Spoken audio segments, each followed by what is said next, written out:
Let's get started, folks. Happy New Year. Welcome. It is January 4th, 2022. Here we are. I'm calling to order a regular meeting of the City Council. Roll call, please. Thank you. Councilmember Ehrenheim? Here. Councilmember Lowenstein? Here. Councilmember Horvath? Here. Thank you. Councilmember Obazi? Here. Councilmember MD? Here. And Mayor Brand? Here. Thank you, Vicky. So let's all salute the flag and take a moment of silence afterwards. Okay, ready? Begin. I pledge allegiance to the flag of the United States of America and to the republic for which it stands, one nation, under God, indivisible, with liberty and justice for all.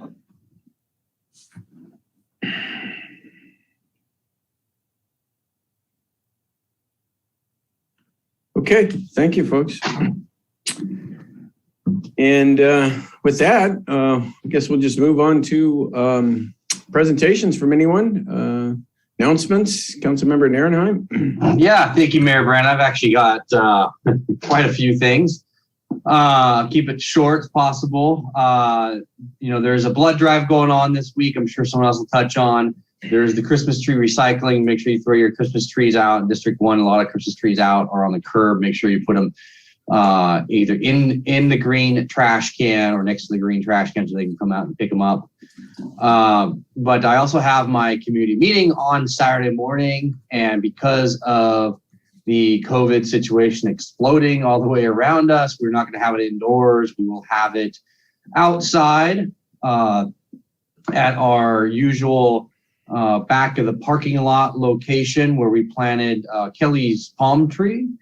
So, and we'll have a special guest of Mike Wazanski will be there in person and talk and introduce himself and say hello. So that'll be fun, interesting.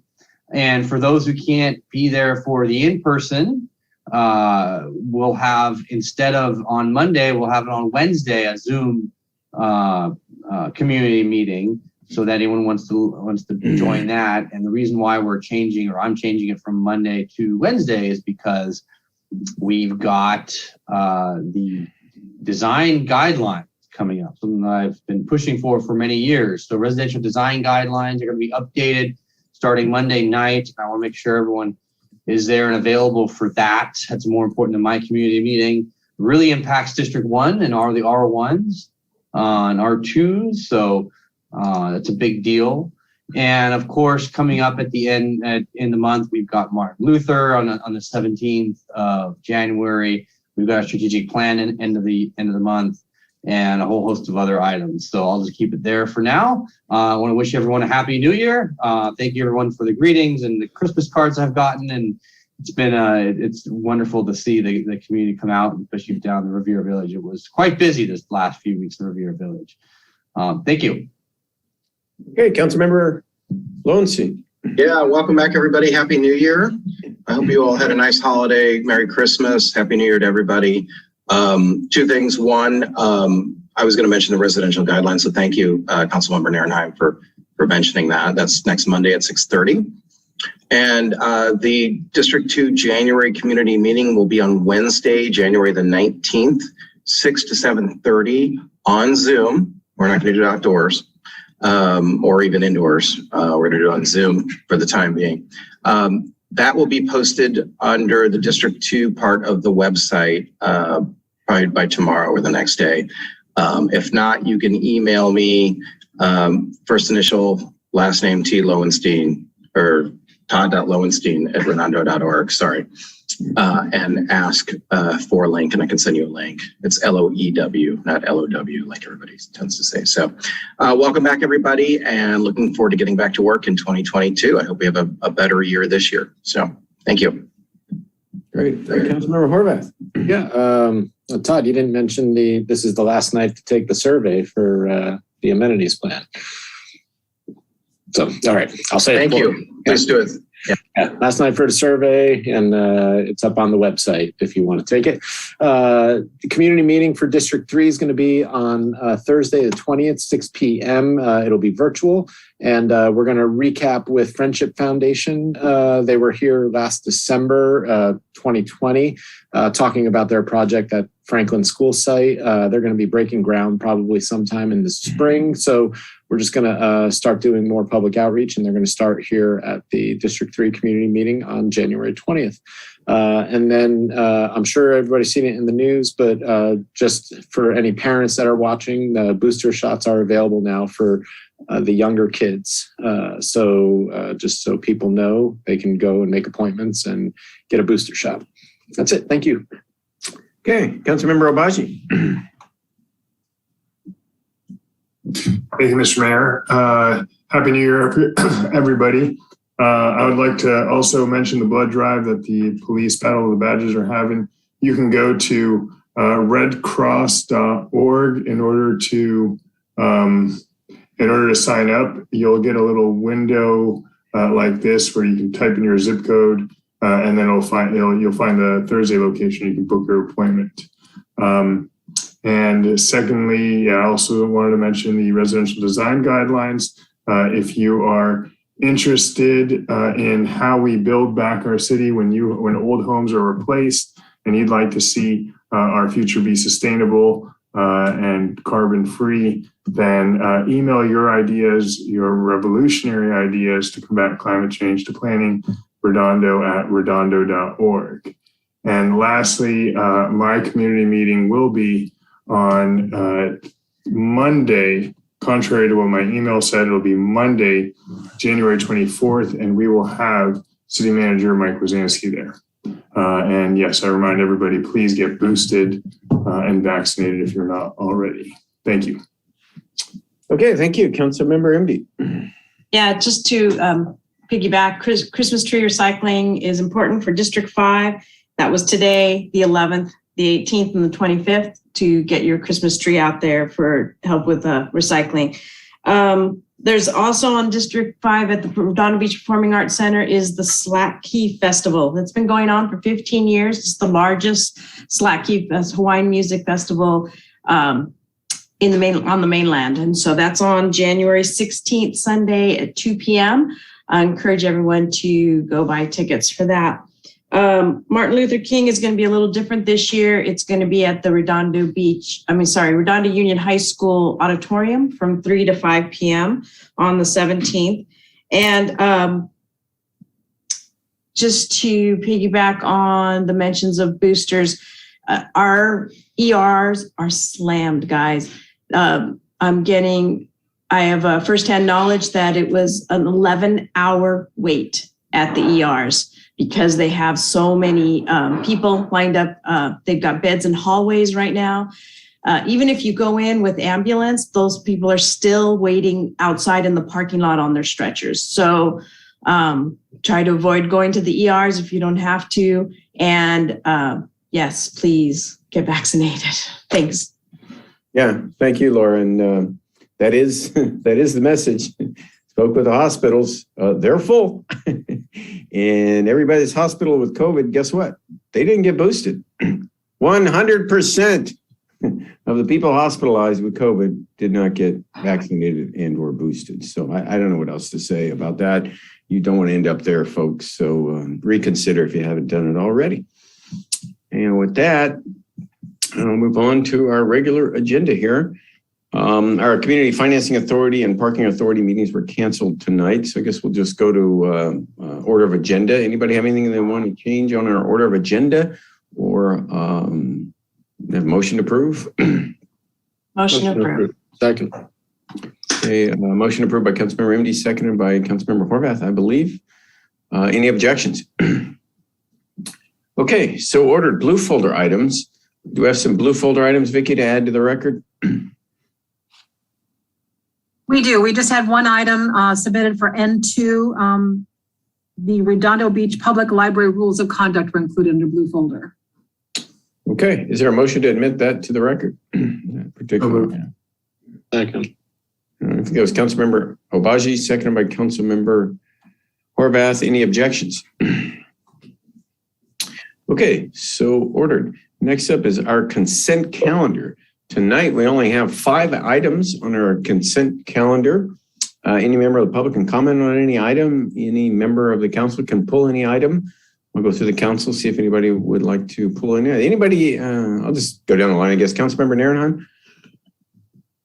Would you like to pull a consent calendar item? I'm good. Thank you, sir. Councilmember Lowenstein? Yeah, H5, please. Okay. Councilmember Horvath? No, thank you. Councilmember Obazi? No, thank you. And Councilmember MD? Thank you. Okay, are there any public comments on any consent calendar item other than item H5? There are none. Okay, is there a motion to approve consent calendar items H1 through H4? So moved. Is there a second? Oh, sorry, second. Okay, motion by Councilmember Horvath, second by Councilmember MD to approve items H1 through H4. I'll do a roll call vote. Councilmember Narenheim. Aye. Councilmember Lowenstein. Aye. Councilmember Horvath. Aye. Councilmember Obazi. Aye. And Councilmember MD. Aye. Okay, well, there you go. It's unanimous. You don't have to read anything, do you, Vicky? Not under consent, thank you. Okay, Councilmember Lowenstein, you pulled item H5.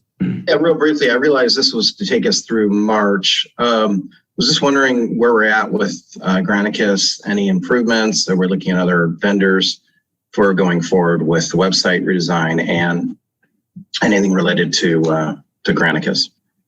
Right. So good evening, Mr. Benson, Information Technology Director. We're looking at right now and hopefully January 18th to bring back Granicus to address all of the issues council had brought up at the previous discussion in December and maybe come to a decision at that point about moving forward with the Granicus website solution or not moving forward with it. So at this point, we're not really looking at other solutions. We're just deciding whether to use Granicus or not. Then. Yeah, not actively, no. Okay. Okay. Great then. Motion to approve H5, please. Second. Okay, motion and a second by Councilmember Horvath. I'll do a roll call vote. Councilmember Narenheim. Aye. Councilmember Lowenstein. Aye. Councilmember Horvath. Aye. Councilmember Obazi. Aye. And Councilmember MD. Aye. Do you need to read this, Vicky? I don't think so. No, sorry, I don't. Thank you. Yeah. Okay. Happy New Year, Chris. Thanks for joining us. Thank you. You too. Okay. Next up is public participation on non-agenda items. This is the opportunity for the public to speak about anything that is not on our agenda. You will have 3 minutes, and we'll just take you in order. And just a reminder, the council can't comment or respond really materially because it wasn't agendized, but you can certainly ask for something to get agendized. So looks like we have one person, Vicky. Yeah. Actually, we have 3 that I've submitted for non-agenda items. The first one would be Holly Osborne. There you go. I don't like going first. That's why I didn't raise my hand. Okay, but this is Holly Osborne from District 5, and I just want to announce I have somewhat hastily organized a place to sign the petitions for the initiative. And this is the one where we can set our own zoning and not have Sacramento dictate to us. We won't need any design guidelines if Sacramento dictates the zoning because the lots will be so crammed, there won't be any point in it. But anyway, where I'm going to be signing, have people sign it first, is on Saturday at noon. And it's on the corner of McBain and Beeland. That's just south of the adult school. I'm going to assume that everybody in Redondo Beach knows where the adult school is. And just south of McBain and Beeland, there is a very wide public space. Okay, and I'm going to be on that public space with my card table and a couple chairs. And just the reason why that public space is there is Bayland, back in the dark ages, used to be routed differently. And when they rerouted Bayland, there was this really wide strip of public space left. So McBain and Beeland, Saturday at noon. I'll be there about an hour, and then I'll probably move to Dale O'Page Park around 1:15. But I wanted to be in the northernmost part of North Redondo to get those people, okay? So that's it. Way to go, Holly. Don't miss the Livable California meeting at 10. No, because I'll be at that too. That's why I'm not starting till noon. Excellent. Okay, maybe I'll come by. All right, anybody else? Vicki? Yes, next speaker would be Wayne Craig. Good evening, Mayor and Council. I'm Wayne Craig, President of Rescue Waterfront. I wanted to comment on the recent meeting to discuss public amenities at King Harbor. I was very impressed with the way SWA handled the meeting in a very informative and interactive fashion. In real time, people could comment and vote on various features they liked or disliked in the harbor. The questions were great, and they actually reminded me of what Roe did back in March of 2017 when we had held meetings on the very same topic. My only criticism would be to do more public outreach, as we want as many Redondo Beach residents as possible to participate in this very important process. This can be done in the form of announcements on the city page, as I heard was mentioned earlier, as well as direct emails. It would be a waste of money to, as one participant on that meeting suggests, send out mass hard copy mailings to everyone in Redondo Beach.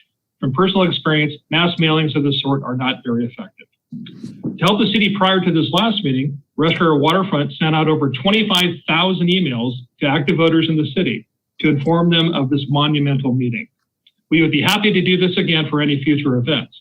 So as I recently told City Manager Witsansky, please let us know if Rescue Waterfront can help out in reaching out to the public.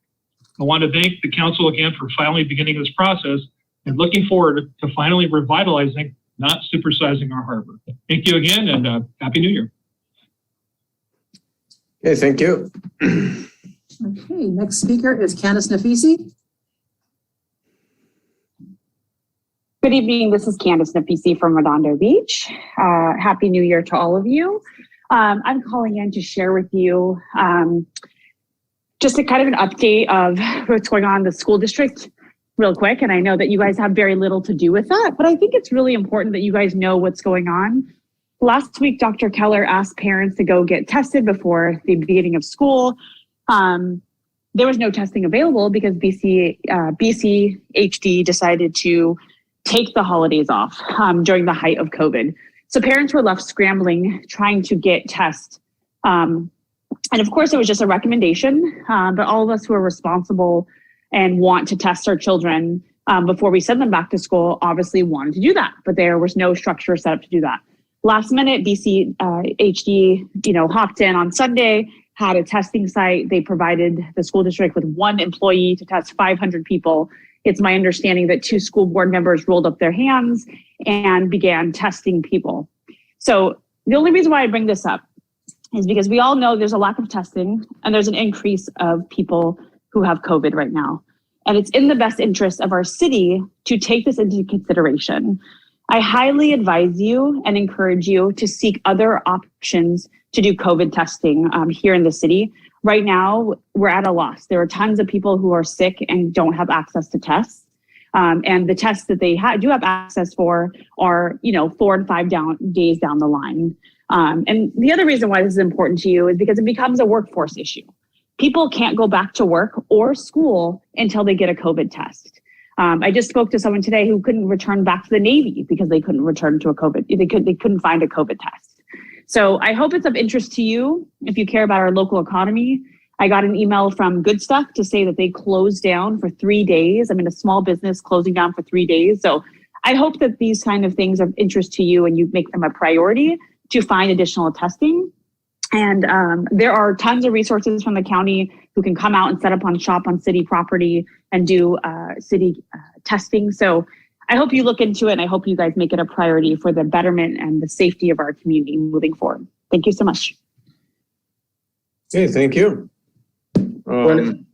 Just a point of clarification, since we can do that without violating the Brown Act.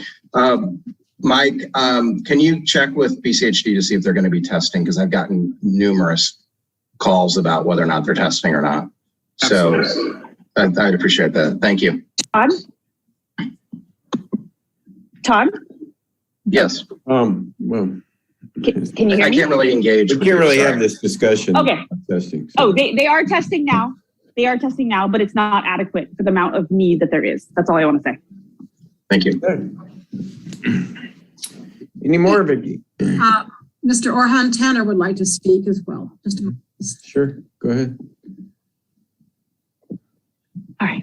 Hi, good evening and Happy New Year to you all. I'm speaking on the subject, our beautiful historic library. Well, that's on the agenda, Orhan. So, okay, I'm sorry. Speak on it under this section of the agenda. Okay. But it should be coming up fairly quickly. Okay. Yeah, Since I was called now, I just responded. I'll be happy to speak later on. Thank you. Okay, we'll look for you. Thank you. I will move Mr. President. Tanner to N2. Say again? I will move I'll move him to item N2 then. I'm sorry. I thought it was not related to the ordinance. I think it's in 3. Okay. All right, thank you. I'm sorry. Then I have no other speakers. Okay, great. Thanks. Mayor, can I make Go ahead, Councilmember Obazi. I just want to make an add-on. I meant to include this in my public announcement earlier, but there is free testing through the county that's occurring right now. If you just Google LA County COVID testing, where they'll mail you a test to your home, you take the test and then you FedEx it back and you'll get your test results. So that is one option. It's not super fast. You're not going to get in line and get a test, but you're supposed to get the test within 24 hours. What's the name of that site? It's covid19.lacounty.gov/testing. covid19.lacounty.gov/testing. Testing. Yes. ING. Okay, there you go, folks. And it's free, I take it. Yes, it is free. Okay. All right, moving right along. We don't have any. Mr. Mayor, just to follow up on that, Sure. do it early in the day. They have a daily limit and they run out. And I can speak from family experience in trying to reach out today. How long did it take to get the results back? I don't know because they had run out by the time we requested it. So do it early in the day. It's a good tip. Guys, Okay. Anything else? All right, moving right along. We don't have any public hearings. We'll go right to item N1, discussion and possible action regarding the Community Services Department's user pay contracted classes program. So our Community Services Director, Cameron Hardy. Thank you, Mr. Mayor. Let me pull up the presentation here. Happy New Year. You as well.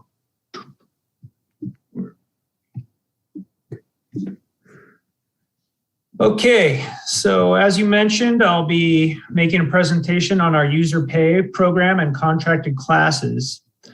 I'll start with just a brief background on what this is all about. So during your 21-22 budget discussion, you asked us to return with an item on this topic.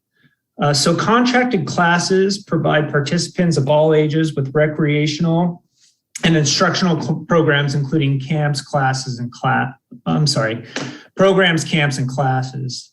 They're taught by qualified and vetted instructors. And a little bit later in the presentation, I'll cover more detail on what I mean by vetted. Typically, we offer between 150 and 200 classes and camps per quarter. And we really try to provide a wide range of activities for the community. We try to provide sports activities, dance activities, art activities, preschool activities, older adult activities. We really try to cover interests for all age groups and interest levels.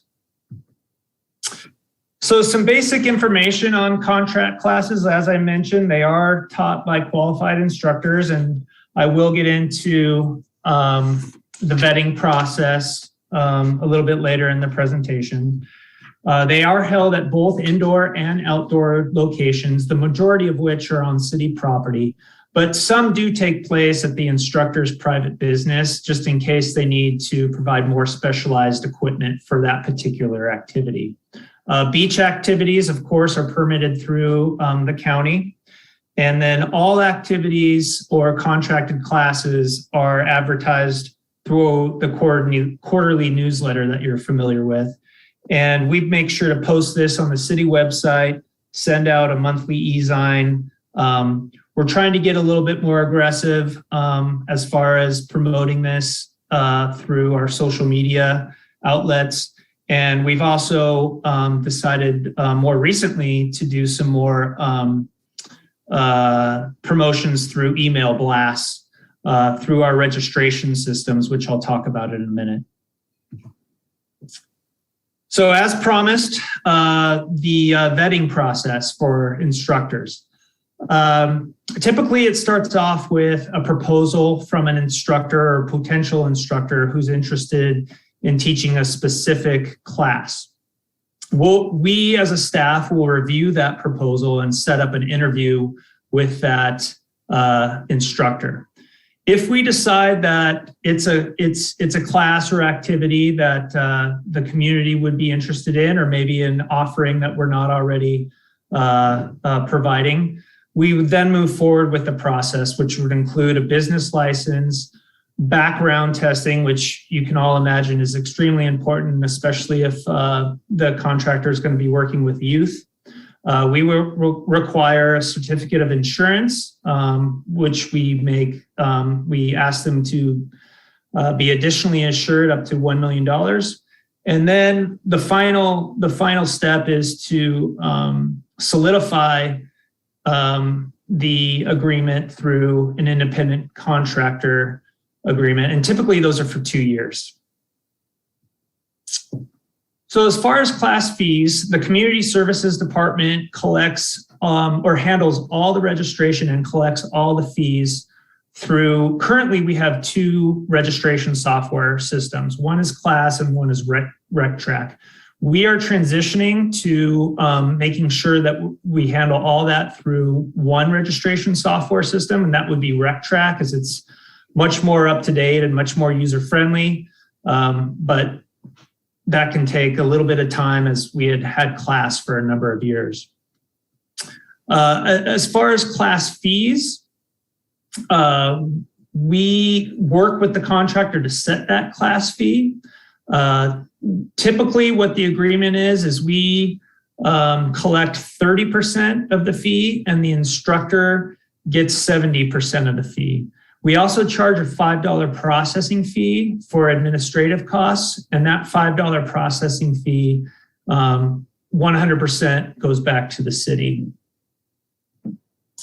So I thought this slide would be helpful for you, just to let you know that 70-30 split isn't something that we just pulled out of thin air. That's really the industry standard, not just for local communities, but really throughout the state. But I thought this slide would be helpful to let you see some other communities in the area and what they do for contract classes. You can see Hermosa Beach, Irvine, and RPV all do exactly what we do with the 70-30 split.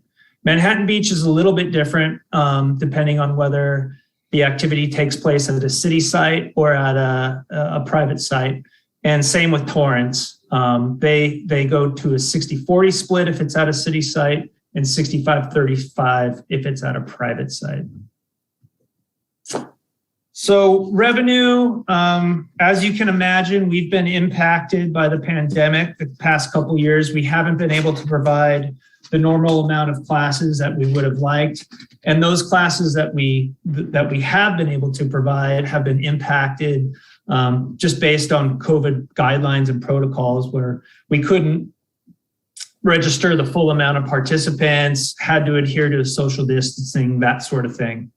But in a non-pandemic year, as you can see from the chart in front of you, we typically would average between about $400,000 to $440,000 in revenue per year in contracted classes. So some benefits to contracted classes. It allows us to stay consistent with our own municipal code, which requires a permit for commercial activity in parks. It really provides a level of oversight on the activities taking place throughout the city. It ensures the community has a variety of activities. As I mentioned previously in the presentation, it allows us to balance and regulate the use of public space for dedicated activities.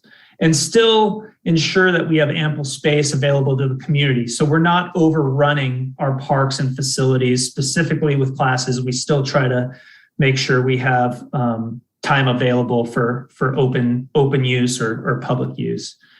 And it provides a cost-effective means to offer these programs. So if we were just to do a permit-based program or rent out facilities, we may not be able to control the cost of those programs as much as we could with this contracted class program.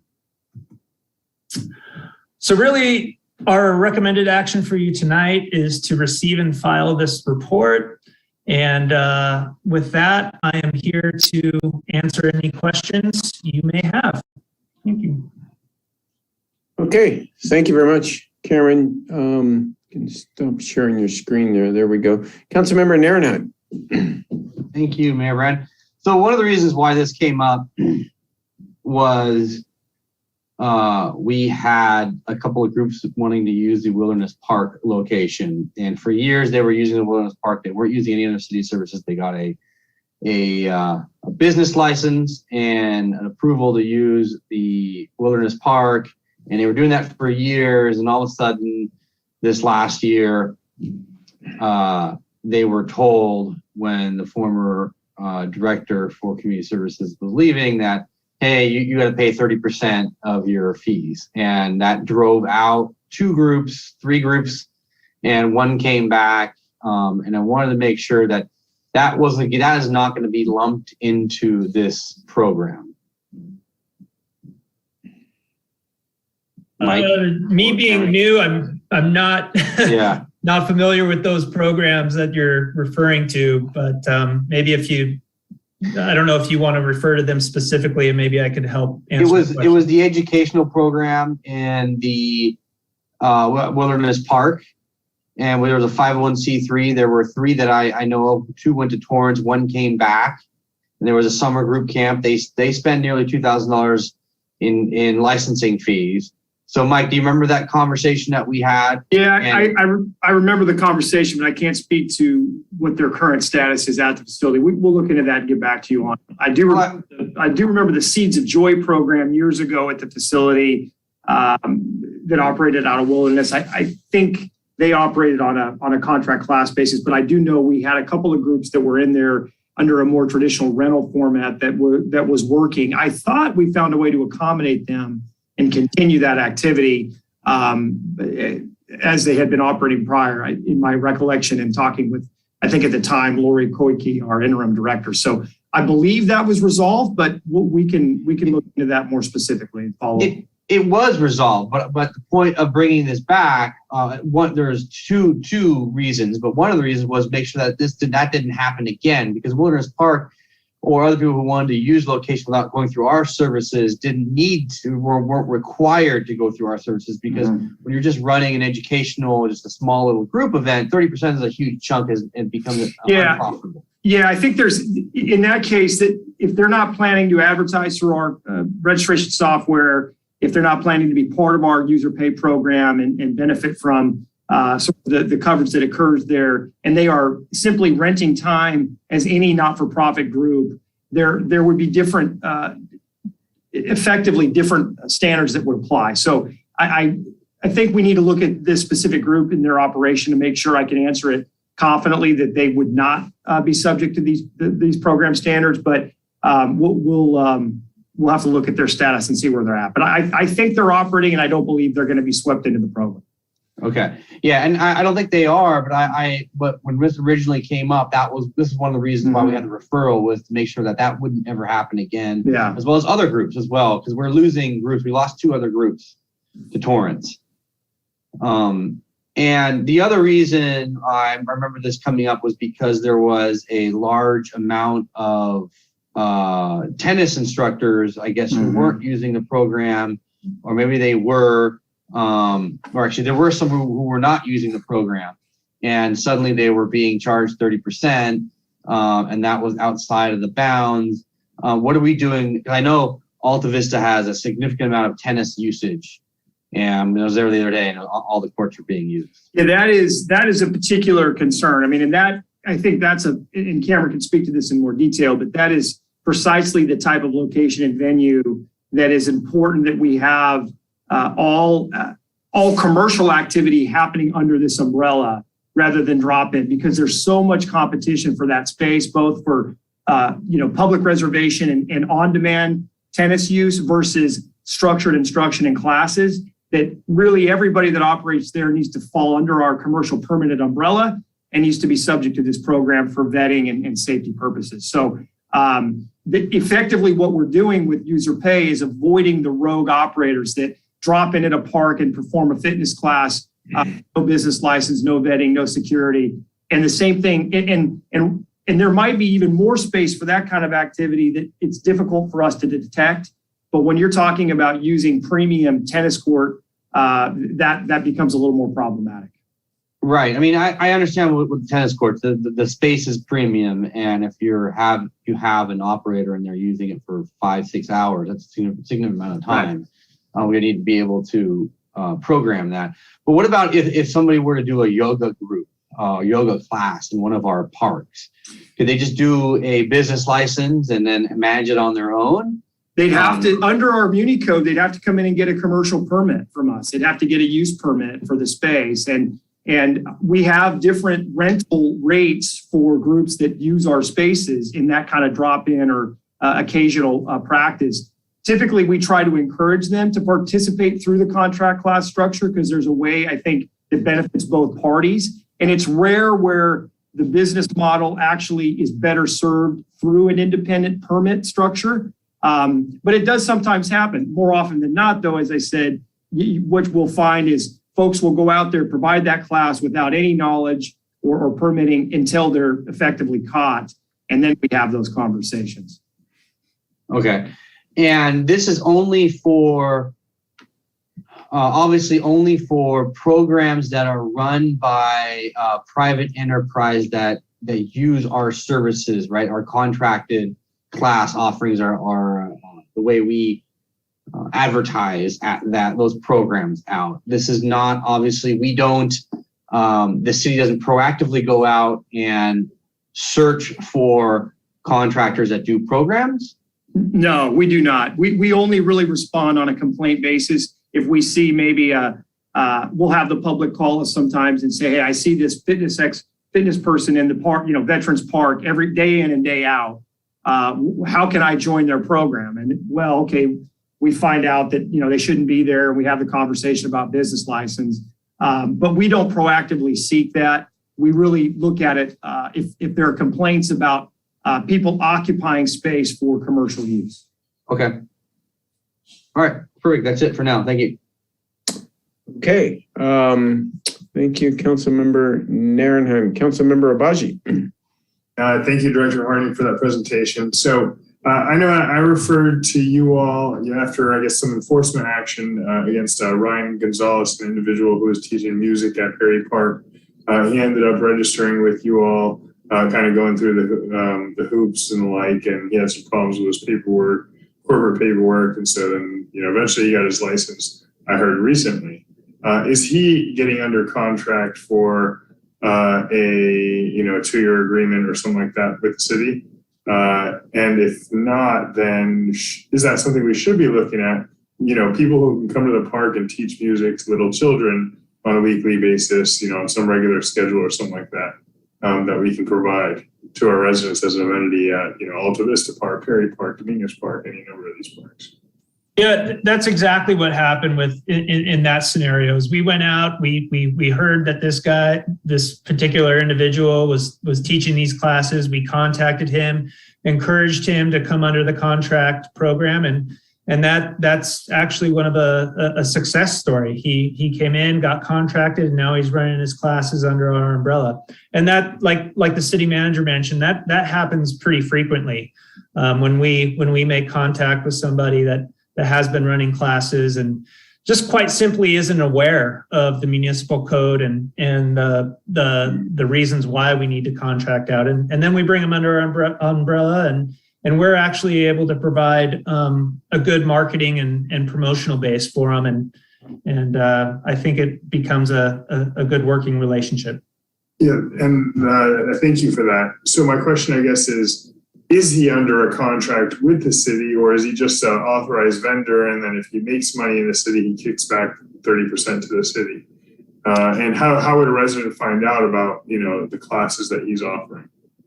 Sure. So my understanding is he is under contract with us, and he is providing classes through our contract program.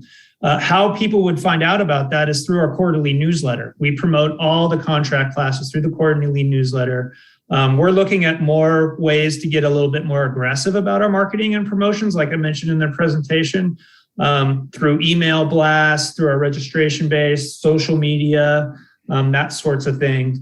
It's on the city website, but I think we can do a much better job of getting the word out about these types of programs. Okay, because as far as a resident is concerned, like myself, I have not heard about him resuming classes, and I have his number. I should have just texted him and find out, but I guess that kind of demonstrates the point, which is the average resident is not going to know that he's offering this class again. Or know what day he's doing it, if it's not on the same days he was doing it before, and the like. So, but I thank you for going kind of the distance that you have and getting him under this the city umbrella. That's awesome. And so hopefully, we can get word out about when he is offering classes and other vendors like that. Thank you. Okay, Councilmember Horvath. Yeah, Cameron, I just wanted to pick up on that last statement you made about trying to be more aggressive, because I think after we stopped publishing the quarterly guide, it used to show up on everybody's doorstep, 4 times a year. And that was super helpful, right? It just came to your door, you maybe flipped through it, you threw it in the recycling, or you kept it and you had it. And now that we're just we have it as a PDF online, we lose a little bit of that just like reminder that, hey, there's all this stuff we have going on. And, and plus the guide has all this other information about the city anyways, which is, I think, super helpful, especially when people move in, on a continual basis. So I think it's a great idea, and any strategies you can come up with to get it out to people easier would be great. And then I just want to say thanks, because I think the program works well. I just re-registered the kids again for tennis yesterday. I did it over the phone though with staff, who is always awesome and helpful. And so just thanks to you and everybody in the Parks and Rec department. Yeah, and Councilman, we appreciate that comment about the newsletter. It was a very successful piece for a very long time for us. We tried to keep it, try to provide enough fresh content that in a sense it would almost become a tabletop item rather than just something that was immediately chucked away. But certainly with us trying to go paperless and become more electronic, we've moved away from that. One of the goals I see when we build out our assistant to the city manager personnel is to sort of reinvigorate the newsletter, work with the community services department to try to broaden its city scope, because it's gotten more narrow in its online sort of form, and see if we can find a way to push that through a broader platform and maybe make it a little bit more effective to the community who doesn't necessarily interact daily with our recreation division and isn't as familiar with our quarterly offering. So, it's something that we will be working on in the future. Yeah, it's good to hear, Mike, because I know a lot of people miss that, and you don't really hear from them much, but the outreach is just missing. And I enjoyed it. I know many people did. It was thick. It was color. I know it's expensive, so there may be a way to, tone it down a little bit, so save on expenses and yet still get something physically in people's hands. I understand, save paper and all that, but it just seems like our offerings are getting missed without that hard piece of paper. Drop it in the mailbox, where I'm sure 80% of them end up in the round file, but the other 20% are very, very much appreciated, and those numbers are a guess. I had a question. If somebody's bootlegging a activity class, there's a group that jumps on those rollerblade things with springs. I don't know what you call them, down at Veterans Park, and they play music and they hop around, and I'm pretty sure they're not part of this program. And because you can tell they kind of hide off into the side. But are we liable for a program like that? I mean, if somebody gets hurt doing that, I would assume they could easily sue the city, correct? I mean, we'd sue anybody for anything, right? I mean, are we liable though? Well, I mean, that's probably a question better answered by Mike. But at the end of the day, that is always our concern. If groups operate and we have constructive knowledge of them and they're occupying space or conducting classes in an unsafe manner in an inappropriate location that might have other issues, as you point out, certainly we have been sued for virtually everything and will continue to probably be sued for virtually everything. Whether or not we're liable, I imagine will depend on the facts. But that's what if we're told that we have a rogue operator, our goal is to remind them, of course, of our rules, which are you have to be here legally, you have to have a permit, you have to have a business license, et cetera.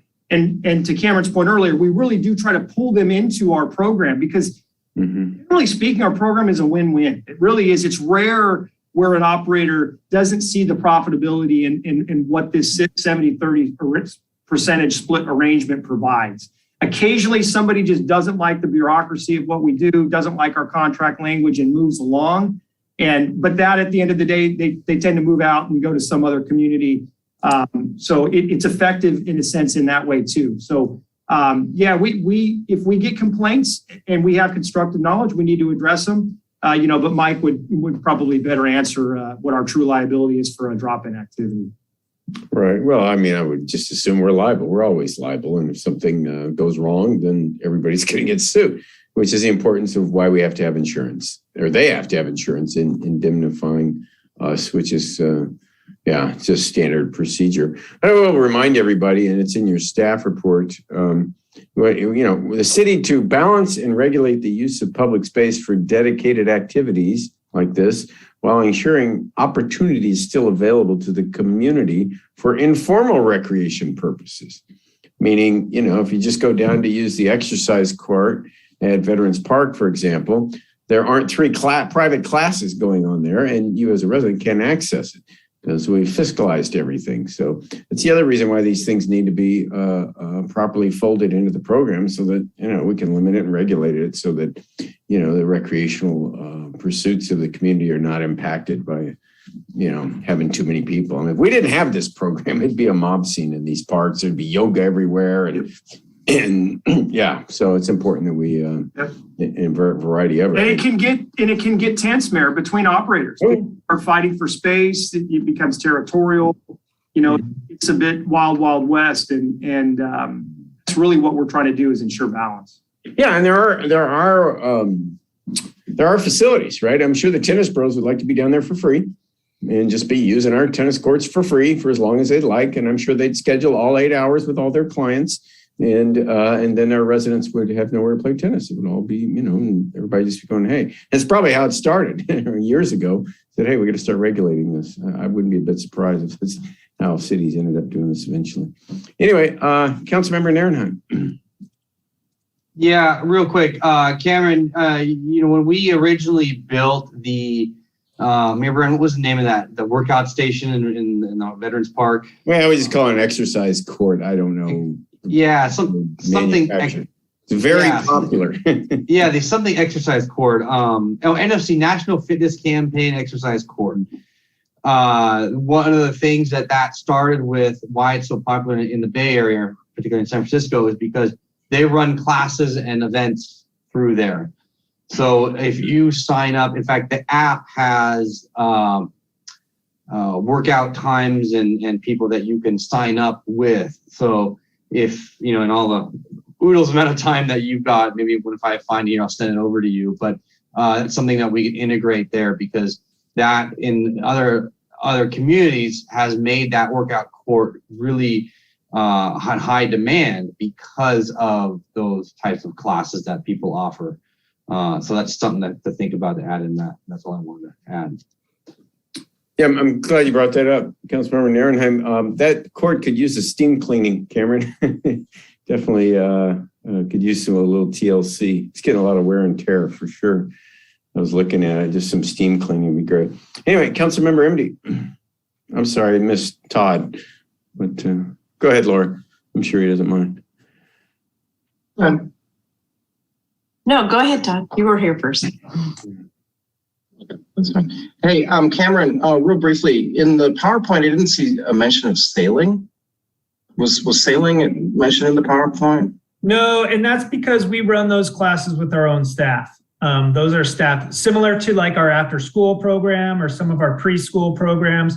Those are staffed by city part-time staff. So those are not contracted classes. Okay, because they used to be run by, they were contracted, I believe, right? There was a time when we had a combination. Yeah, there were contract operators out of the harbor and we had our own personnel running the program. And just a reminder for everybody, since you mentioned it, we are in the process of bringing back to you a discussion item on the sailing program. In particular, the Recreation and Parks Commission tackled the item, I believe, in November and wanted another crack at it in December. So I think we'll have something to you for conversation later this month or in early February, I believe. Correct, Cameron? Yeah, that's correct. We got some feedback from the Rec Commission, and we're trying to fold that together into a report and presentation that we'll bring back either later this month or hopefully early February. Thank you very much. Okay, Councilmember MD. And just to kind of get an update on the pickleball situation. Is that going to be coming back anytime soon? Because it'd be nice to be able to offer pickleball classes in our. We are planning on taking that to the Rec Commission next week, actually. And we have invited the pickleball community to get their input on the pickleball feasibility report. And after we complete that community engagement, we'll bring that back to the council for your input. Fantastic. So with that, I make a motion to receive and file this. Second that. Is there any public comments about this item? We do have one e-comment submitted. No one has registered to speak. However, they can raise their hand, the people who are signed in. In the meanwhile, N1 is submitted by Michael Martin. For clarification, although attachment 1 to the administrative report purportedly details contracted class offerings, that is not factually accurate for the sailing program, which is conducted by city employees. In addition, the attachment misleadingly solicits funds in the name of the Redondo Beach Sailing Club, Inc. The city, in an abrupt policy switch, severed its 47-year affiliation with that nonprofit organization in July 2020 and formed its own club. The June 22, 2021 budget resolution directed staff to return to council to discuss the sailing program BRR. That will hopefully occur soon to address multiple policy issues, including the admitted lack of compliance with a coastal commission agreement. If the city has established any other clubs related to contracted class offerings, that would be appropriate for discussion tonight. That concludes comments under e-comment, and it doesn't appear anyone has raised their hand to speak on this item, so I believe that ends public comment in one. Okay, thanks, Vicki. Cameron, have we created any other clubs, or do you know of any other clubs related to sailing? I do not at this point. And as the city manager mentioned, we're working on incorporating the commission's input into a report specifically on the sailing program to bring back to you. But I am not aware of any other quote unquote clubs that we have at this point. Mm-hmm. When do you think that'll come back to the council? I'm hoping again, either later this month or early February. Okay. Probably first meeting in February, Mayor, is my guess. Just looking ahead. Okay, well, there you go, Michael Martin. Councilmember Obazi. Sure, just a quick comment. I did correspond with Mr. Gonzalez, and he said that he's waiting on council approval of his contract. So will we see that contract at some point, either in consent or otherwise, by the end of the month, hopefully? That's precisely why we were having this conversation tonight. We have a lot of contracts that are pending because the direction was to hold off on any new contracts until the council approved this program. So hopefully you all receive and file the report and we can move forward and get not only his contract approved, but several others. Awesome. Thank you, Director Hardy. Okay, well, that was a motion by Councilmember MD, seconded by Councilmember Horvath, I believe. No, Councilmember Obazi. Councilmember Obazi. Okay, I'll do a roll call vote. Councilmember Nierenheim. Aye. Councilmember Lowenstein. Aye. Councilmember Horvath. Aye. Councilmember Obazi. Aye. And Councilmember MD. Aye. Okay, there you go. Just let out all those contracts, Cameron. Yeah. Do you use the night shift program, Cameron? You gone? I'm sorry? You use that night shift program on your computer? You don't know what I'm talking about. You're yellow. That's why, because that's what happens when I do it. Never mind. Oh. You don't know what I'm talking about. Blocks out the blue light, so it didn't keep you up all night, but it gives you a yellow tint. Sorry. Never mind. Okay, moving right along. Item N2. N2 is a discussion possible action regarding change the municipal code to establish a process for the promulgation. There's a word for you. Promulgation and enforcement of rules at city libraries. So our library director, Susan Anderson. Okay, good evening, Mayor and Council. I'm here tonight to discuss changes to the municipal code to establish a process for the promulgation and enforcement of rules at city libraries. I'm going to share my screen now. Oops. I don't know if it's going to work. Let me see. Share screen. I'm on my home computer, so let me try one more thing.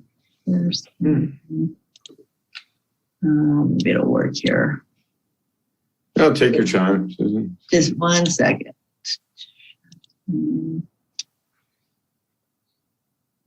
Doesn't want to work on my computer.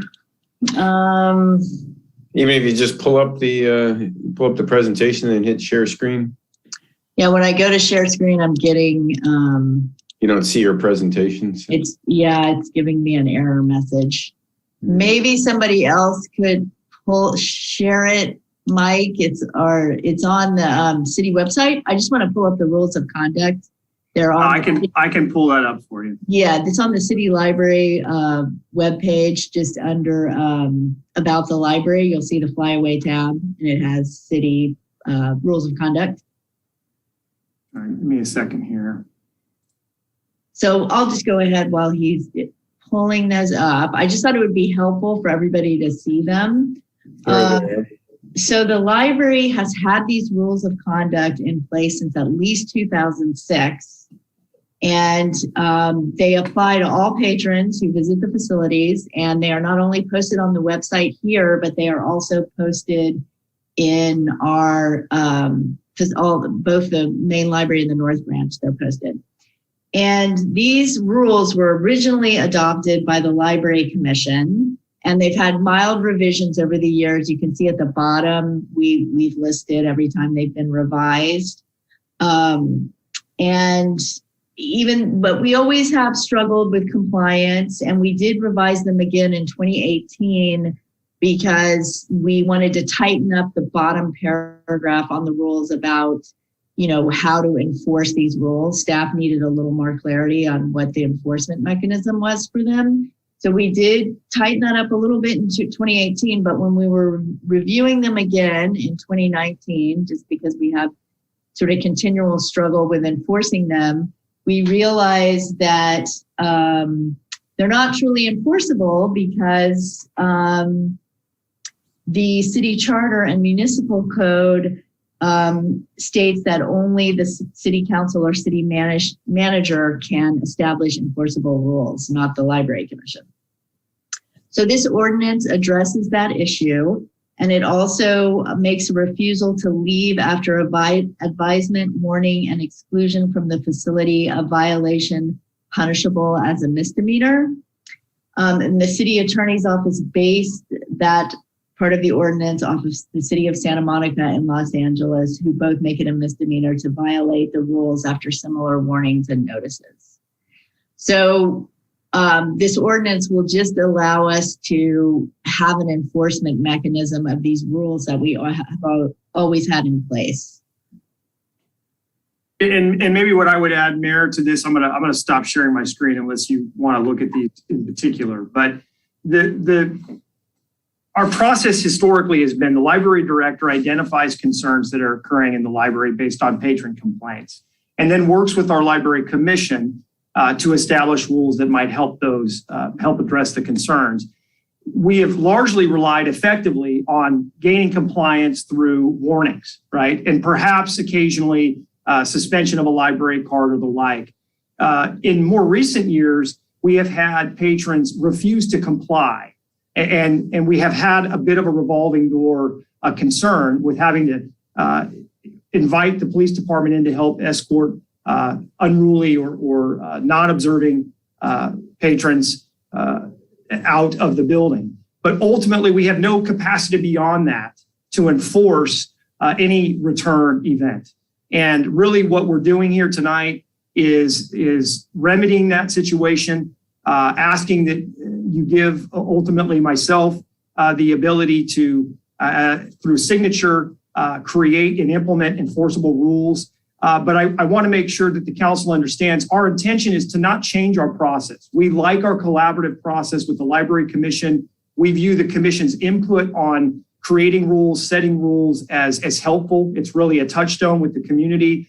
And we intend to have Susan, her staff, and the commission continue to grapple with these issues. And then ultimately, it would be through my final action to implement whatever ultimately we feel as a group makes sense for us. So I don't want there to be a perception that we plan to make this some kind of a sort of a silo approach where we're going to go into a hole and dictate new rules and out they come and the community is going to have to adhere. This is really to create a structural flaw with our lack of enforceability under the law today. That's our recommendation. And we're here if you have any questions. Okay, great, Mike. I can stop sharing the screen now, probably. Okay, Councilmember Obazi. All right. I wanted to just make the motion to advance or approve the ordinance that would add municipal code chapter 36 title 4 and grant the city manager authority to promulgate rules for the city meeting facilities, including the library. Second. Second. Okay. Is there any public comment about this? No one has raised their hand to speak on this item, but we do have one e-comment submitted by Grace Peng. Librarians also have to deal with people flouting the mask rules. I was at the North Branch when a man used a computer for an hour without wearing a mask. When I pointed it out, the librarians told him that he had to put on a mask or leave. He got very argumentative. This is really stressful for other patrons and staff. This is really dangerous given the high transmissivity of Omicron and the high community prevalence. Can we ban people who consistently enter the library without a mask from the library? The police stations are close to the libraries. Can the police come remove these people instead of making the librarians do it? Do the librarians have panic buttons? And that concludes the comments submitted for this item. Isn't that a county code? You have to wear a mask when indoors now, I believe, or state, Mike? Yeah, I believe so, yes. But as you know, Mayor, we have, from a local enforcement standpoint, have not actively pursued or enforced that particular county rule. It's that's a challenge for us. We've taken a sort of a different approach in policing where typically if we have that complaints, we might bring a mask or share it with the patron. John might want to comment on that further. But enforcing mask rules can be problematic in many circumstances. Mm-hmm. I would agree. I would agree with the city manager on that as something.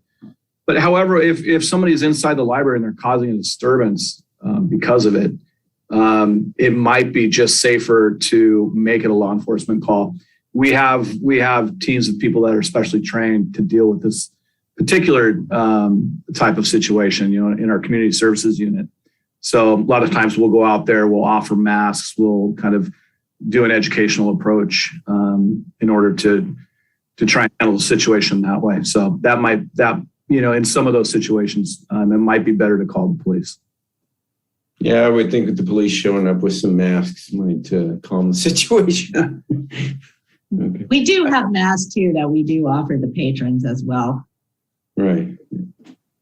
Yeah, but I mean, I guess you get it. If it turns into a problem, obviously don't hesitate to call the police. They're right there. Well, actually, they're not right there. They're usually out in their cars, but they might be right there. So. Right.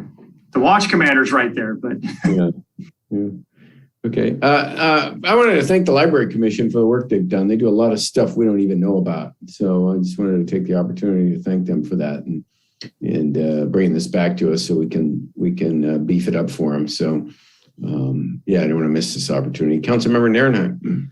Thank you, Mayor Brand. So I just want to make sure that we're not, and everyone else is clear here because I've got some questions on this. We're not implementing any rules. The rules will be created forthcoming by our city manager, whoever that may be in the future, but obviously starting right now with city manager Mike Wazanski. And they will be amended as such moving forward.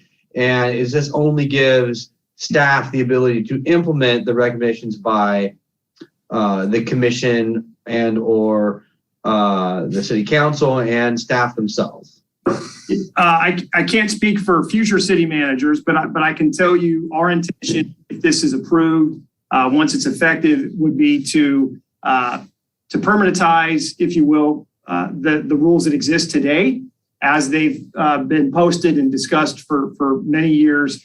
There are a couple of areas that we'll evaluate and perhaps make changes to. There have been, I think Susan's identified a couple areas with the help of Mike's office, lounging or sitting on the stairs in the library, as well as some rules associated with the number and size of bags you can bring into the building. We may make tweaks to those particular rules in the future, but our first action will be to formalize what we have in place today. And I can tell you as city manager, we will continue to be collaborative with the Library Commission on a go-forward basis. But ultimately, this ordinance would allow a future city manager to issue rules as he or she sees fit, I believe. I don't know, Mike, if you want to comment on that further. And what this is right now is allowing the rules to be enforced for those handful of cases where the library staff does call police. It actually gives the police something that can be enforced. Rules passed by the council, ordinances passed by the council can be enforced. Rules passed by the Library Commission could not. And this is solving that. And going forward, the city manager can, pass new rules. I assume all city managers would take the Library Commission suggestions into consideration. And ultimately, it's up to the council. If they don't like the rules, they could, change the rules. So it's just really about giving enforcement capability in those rare cases where the police are called. And I think creating a structure that's a little bit more nimble than us bringing back to you holistically rules for periodic updates, right? You're effectively trusting your staff, with collaboration to identify concerns, address them through appropriate rulemaking, and enforce, following. To Mike's point, if the rules were to get to a point where the community thought they were overbearing, and the council was concerned about that, they could certainly make a referral to have those evaluated and reviewed. So you still maintain ultimate authority, but it does create a structure for enforceability as an administrative process. Right. So the one or two questions I did get on this, and basically want to make sure people understand this is protection of public space. And our libraries have traditionally always been a place where the public can gather and public can go to, a safe space. And so when we get people interrupting that for whatever reason, whatever it may be, we are protecting that space for everyone's enjoyment, everyone's ability to use it. So that was what I was said to a couple people that asked about this. So I'm good. Do we have a motion to receive and to enact this ordinance? Yeah, we do in a second. Okay. We're good. Perfect. All right. That's it. Thank you. Councilmember Obazi. I know we discussed this with the last city manager, and I recall one of the residents reminds me that the last city manager said something to the effect of, we can't just open our meeting rooms to the public, we have to protect them. Do you have any idea of how you would regulate the meeting spaces in the, Mr. Wazanski, in the library or any other facilities that are open, Perry Park? Yeah, sure. I mean, we have reservation policies and programs for nearly all of our facilities. The Performing Arts Center has one set of rules and programmatic requirements. The Alta Vista Community Center has another. Our library meeting rooms, have a procedure in place. This isn't really meant to step into those arenas and really dictate or control use of the space. This is really to address issues whereby when people are in the space and are using our facilities, we have an ability to enforce the rules that we establish. So each facility has a unique set of circumstances, and they call for different reservation policies. So I think the library program is working. You recently gave us direction to make changes to, what our rate structure might be for not-for-profits, and you've redefined, in fact, at your last meeting through changes in policy, you redefined what a local not-for-profit means, more technically. We constantly evaluate how we manage our facilities, and always we try to seek your input and direction where it's appropriate. Cool. Thank you. That's it. Okay, I see one public comment, it looks like. Vicki? Yes, Candace NF would like to speak on this item. Just a moment. Good evening. This is Candace NF. I am a library commissioner here in the city of Redondo Beach. Last time we heard of any issues inside the library was 2019. It doesn't mean that there hasn't been any issues. We just haven't heard of any. So I feel like I was really led to assume that the amendment of the rules in 2019 addressed the problems that were brought to us. With that said, I hope that city staff values the library commission input and proactively brings incidents to our attention as they arise. And the library commission, we've really worked hard to set forth rules that we think are reflective of the community and to address a lot of these issues. And I also really believe in the members of the library commission, and I really believe that they provide valuable feedback on the rules when we have discussed them. While we don't create policy, I want to ensure that the city manager, staff, and council don't undermine the opportunity for this commission to weigh in. So please continue to bring these issues to us. We have not been made aware of any of the issues that you were discussing the entirety of 2020 or 2021. Thank you so much. Okay, thank you, Candace, and to the entire commission for your efforts. So, if I may, Mr. Mayor, I would agree with that. But the reason this was prepared in early, I think, February of 2020. And this has just been delayed because of COVID and because the library shut down.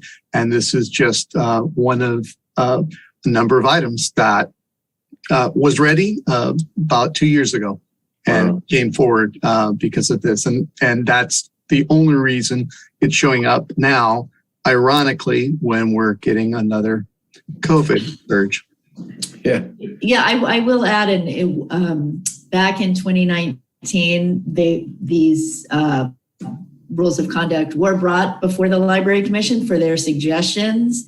And the next step was going to be to bring this item to council. And then once this was approved, those suggestions would go to the city manager to see if he wanted to incorporate them into the rules of conduct. Then we shut down for COVID, and we kind of had to go back and dust this item off and try to remember, where we had sort of left off with everything. So those suggestions that the commission made back in 2019 will still go to the city manager. Okay, thanks. Councilmember Obazi. I guess the question is our library going to stay open during the surge?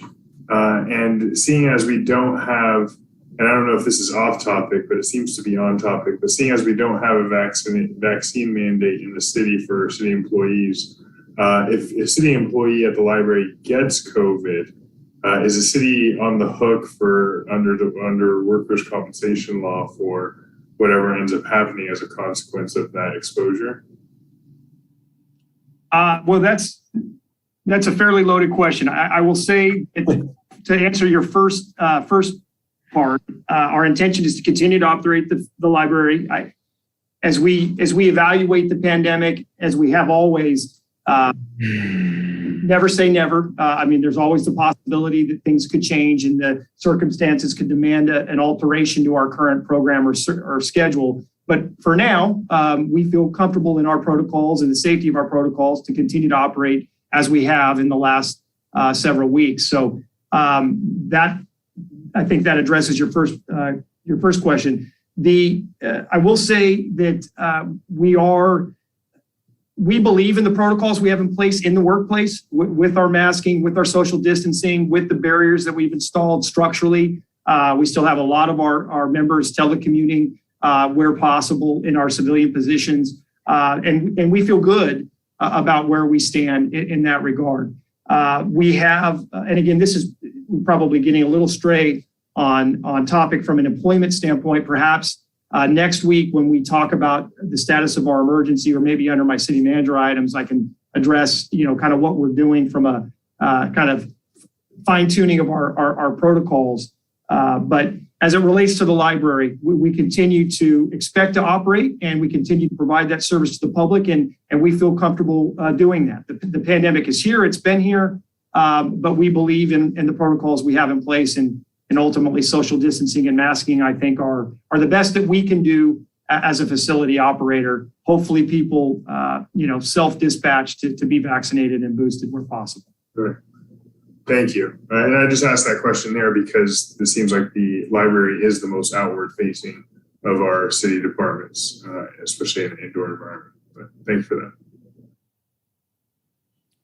Okay, there's a motion on the floor and a second. I'll do a roll call vote. Councilmember Nierenheim.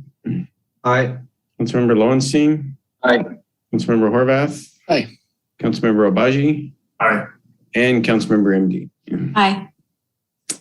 Okay, that's it. You don't need to read anything, do you there, Vicky? Actually, I do. Council introduced by title only ordinance number 327-22, an ordinance of the City Council of the City of Redondo Beach, California, adding Municipal Code Chapter 36 to Title 4 regarding libraries and meeting facilities. Reading. Thank you. Okay, thank you. Next item is N3. Thank you, Susan. Discussion and possible action regarding preparation of a request for proposal for concessionaire operation of the Veterans Park Community Center. Cameron, And before Mayor Cameron starts, let me just quickly introduce this item. This is a starting point in the conversation here. I just want to make sure, and I've talked to some of you, that we are not seeking specific approval tonight for any particular action. And Cameron will go into the history, but the Veterans Park Library building has been dormant now for quite some time through the pandemic. This is really an opportunity for us as a community, as a council, to decide on its future uses. And it's the beginning of that conversation, and certainly not a mid or end point. So with that in mind, Cameron, I know you're going to share your screen and provide a PowerPoint, but we view this property as a gem. And over the years, we have received questions and concerns about its accessibility, certainly during the day. The special event arrangement that we've had there for many years has worked for those events, but I think there's a good portion of the community and a good portion of the day and evenings where the facility could otherwise be used and engaged by the public. And I think ultimately what we want to do with this RFP is gather your input, gather the input from the community to determine how we want this facility to be used going forward, because we think there's more for it to offer than has been offered in the past. And it can take on many forms and fashions, but it certainly does not have to just be a special event and or catering services venue. We think it can be much more than that. And I think the goal of this RFP is to solicit for something much broader. And, as I said, this is the beginning of that process, not the end. And we look forward to that conversation and dialogue. So feel free, Cameron. Thank you, Mike. So as city manager mentioned, I'll start off with a little bit of history about the facility. From 1930 to 1991, it served as the city's main library, but it was closed due to seismic damage from the Sierra Madre earthquake. From 91 to 95, the city repurposed the main library as a banquet and special events center and renamed it, as it currently is today, the Veterans Park Community Center. In 95, we issued an RFP for the facility's catering and management operations. In 96, Spectrum Holding Company was awarded the contract. We renewed that contract with Spectrum in 2013. And in 2020, that agreement expired. And at that point, the pandemic was really taking hold. A lot of indoor activities such as banquets, weddings, that sort of thing were either completely not allowed or attendance was severely limited. So at that point, the staff decided not to pursue another RFP, and the library or community center has been sitting pretty much dormant since that point. So the previous RFP scope included, as you see before you, what Spectrum did is they managed and operated the facility, including reservations and calendars. They coordinated qualified catering services for all of the events previously mentioned. They provided the necessary staff resources for janitorial and other building maintenance services, promoted and marketed the facility, provided facility equipment for all the events previously mentioned, implemented an approved parking plan, and we would work with them to schedule and manage city and nonprofit groups' use of the facility at no charge. So as the city manager mentioned, the use is really to be determined, or future use of the facility is to be determined. And that's what we're hoping you'll discuss tonight. Previous RFP, or you do have a draft RFP included in your agenda packet tonight. And that was really modeled off of the last RFP that went out when Spectrum was awarded the contract. And that was for 7 years and had 3 one-year options to renew. At that point, and what we did with Spectrum is they had, in terms of financial return, they had to indicate their proposed percentage of gross sales and guaranteed annual minimum return that would be paid to the city throughout the term of the contract. And as far as building and equipment maintenance, Spectrum was responsible for janitorial services and routine building maintenance.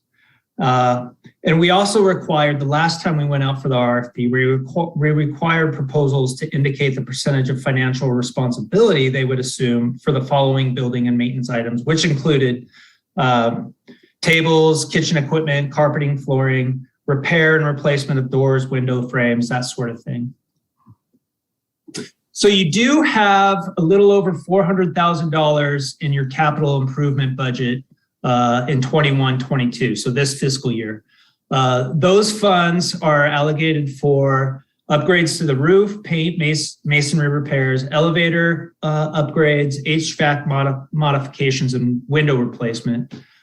We would anticipate that many of these repairs would be completed before a new vendor would move in, if that's the direction the council chooses to go.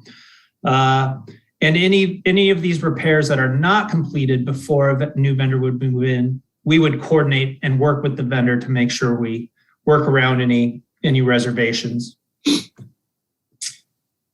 So fiscal impact, the last year, the numbers here before you are from 2018 and 19, which was the last year we were in full operation at the community center. You can see there revenues were just over $360,000 and expenditures were just over $300,000. The majority of that was from building occupancy funds. And what those really entail is a variety of things. They're based on the square footage of the building, and they cover costs associated throughout the city, not just associated with the community center. They cover things such as maintenance, personnel costs, custodial personnel costs, again, not just associated with the facility, but throughout the entire facility. They help to cover some costs associated with public safety, vehicles, that sort of thing. There's really a broad range to what those costs cover.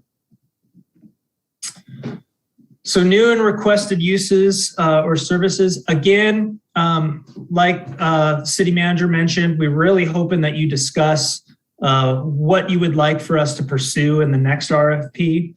I know in the past, new concepts have been brought up, such as an art gallery, a cafe, daily brunch.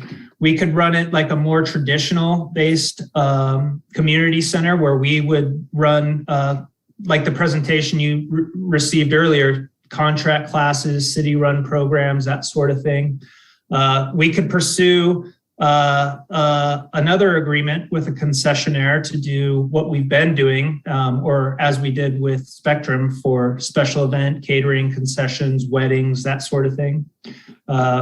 We could look into a combination of concepts, or you could direct us to engage the community and seek input from community. We could do that through community meetings, commission meetings, whatever, and see what the community is interested in. So our recommendation tonight is just that you discuss and provide direction on the content and preparation of the next RFP for the Veterans Park Community Center. And with that, I am available to try and answer any questions you might have. Great. Thank you, Cameron. Really appreciate it. Can you put your slide back up? I had a couple of questions about, maybe go back to the funding one. But first, I just want to say what a special place this is and remind everybody, it was opened in 1930, right? And it's got quite a history. It's on the National Historic Registry. It is absolutely a historic site. It's an incredible location. It's a wonderful opportunity for the community to do something for the community with it. Looking at these costs here, I will say, how much of these like hard costs or more cost accounting as a result of internal service funds? I mean, is this really cash out, or how's the best way to look at this? Yeah, it's a good question, Mayor. I mean, most of the expenses here really are an internal service funding allocation, right? Assigned to this structure as we would assign them to any other property. Building occupancy, Cameron mentioned, is based on a per square footage figure. Now that said, while that is assigned that way, and we may not spend exactly $235,000 every year, or at least in 1819, there are lots of occasions in our old agreement structure where our staff from Public Works, our building maintenance personnel, would be called out to assist with various issues, perhaps a roof leak, a roof drain issue, concerns about doors or light elevators. There were many things that required Public Works response. And if you're really truly interested in that, Ted Simon is on tonight and he can answer those in more detail. But city overhead is clearly just an allocation.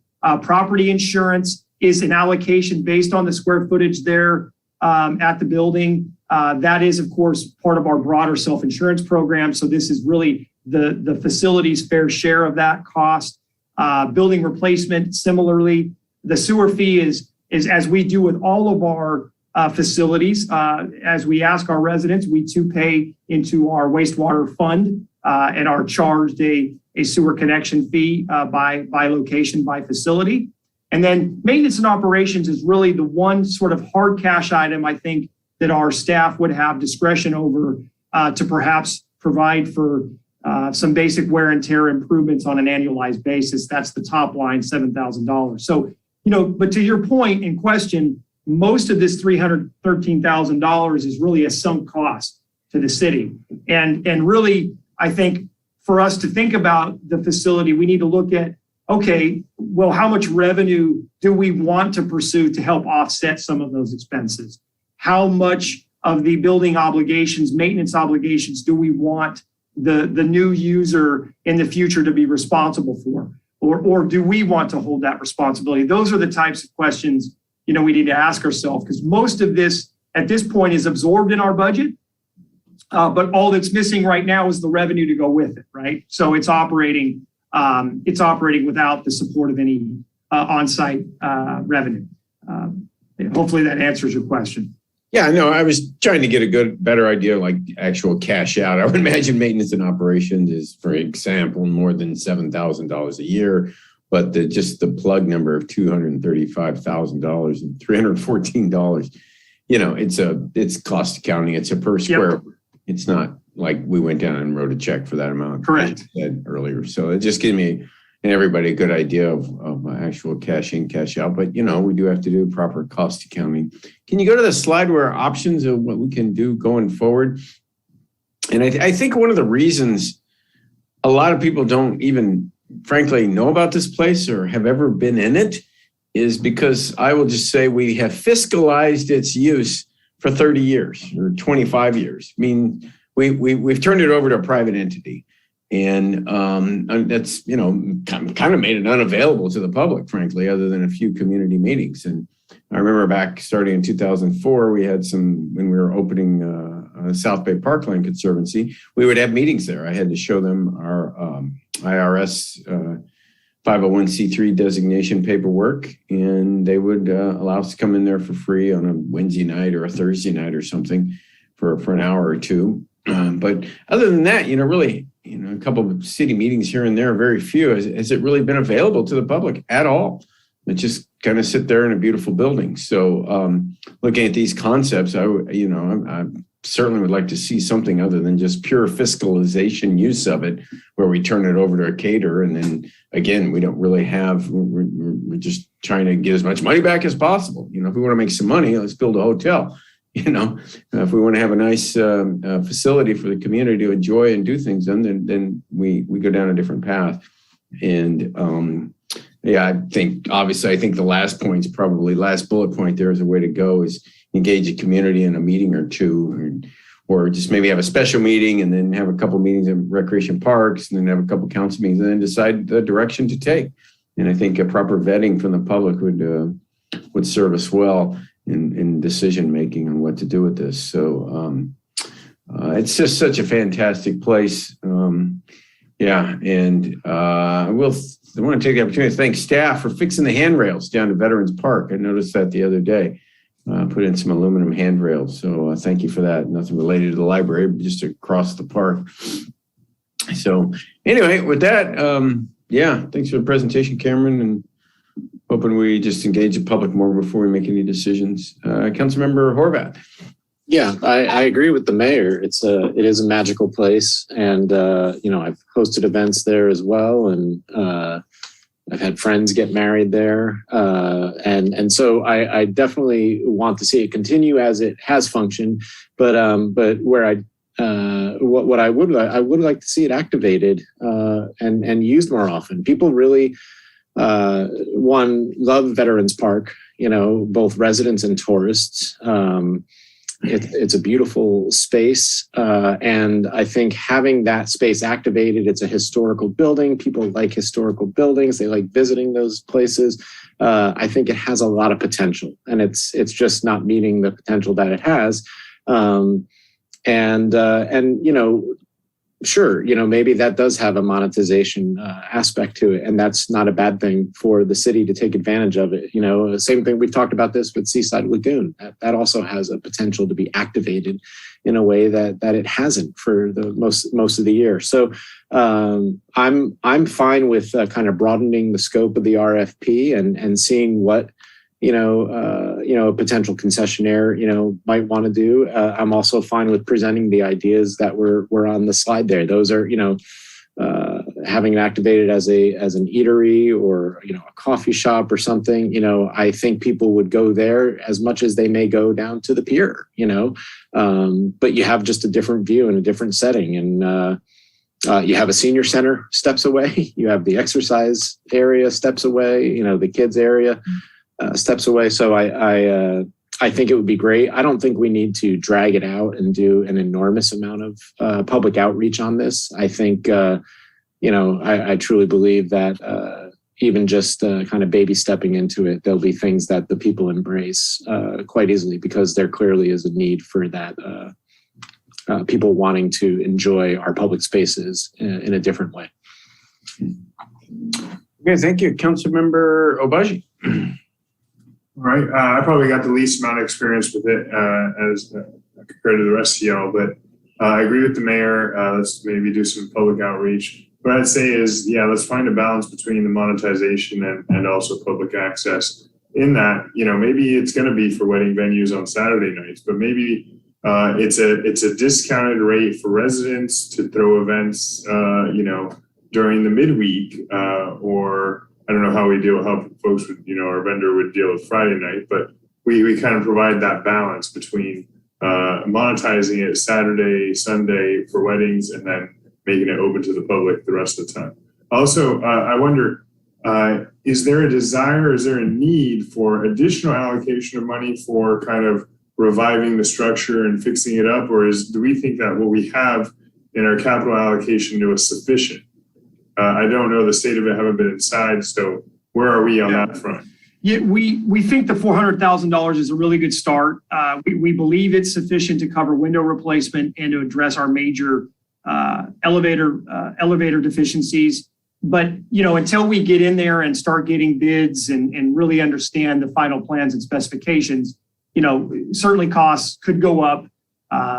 These estimates were made last spring as we were preparing the budget.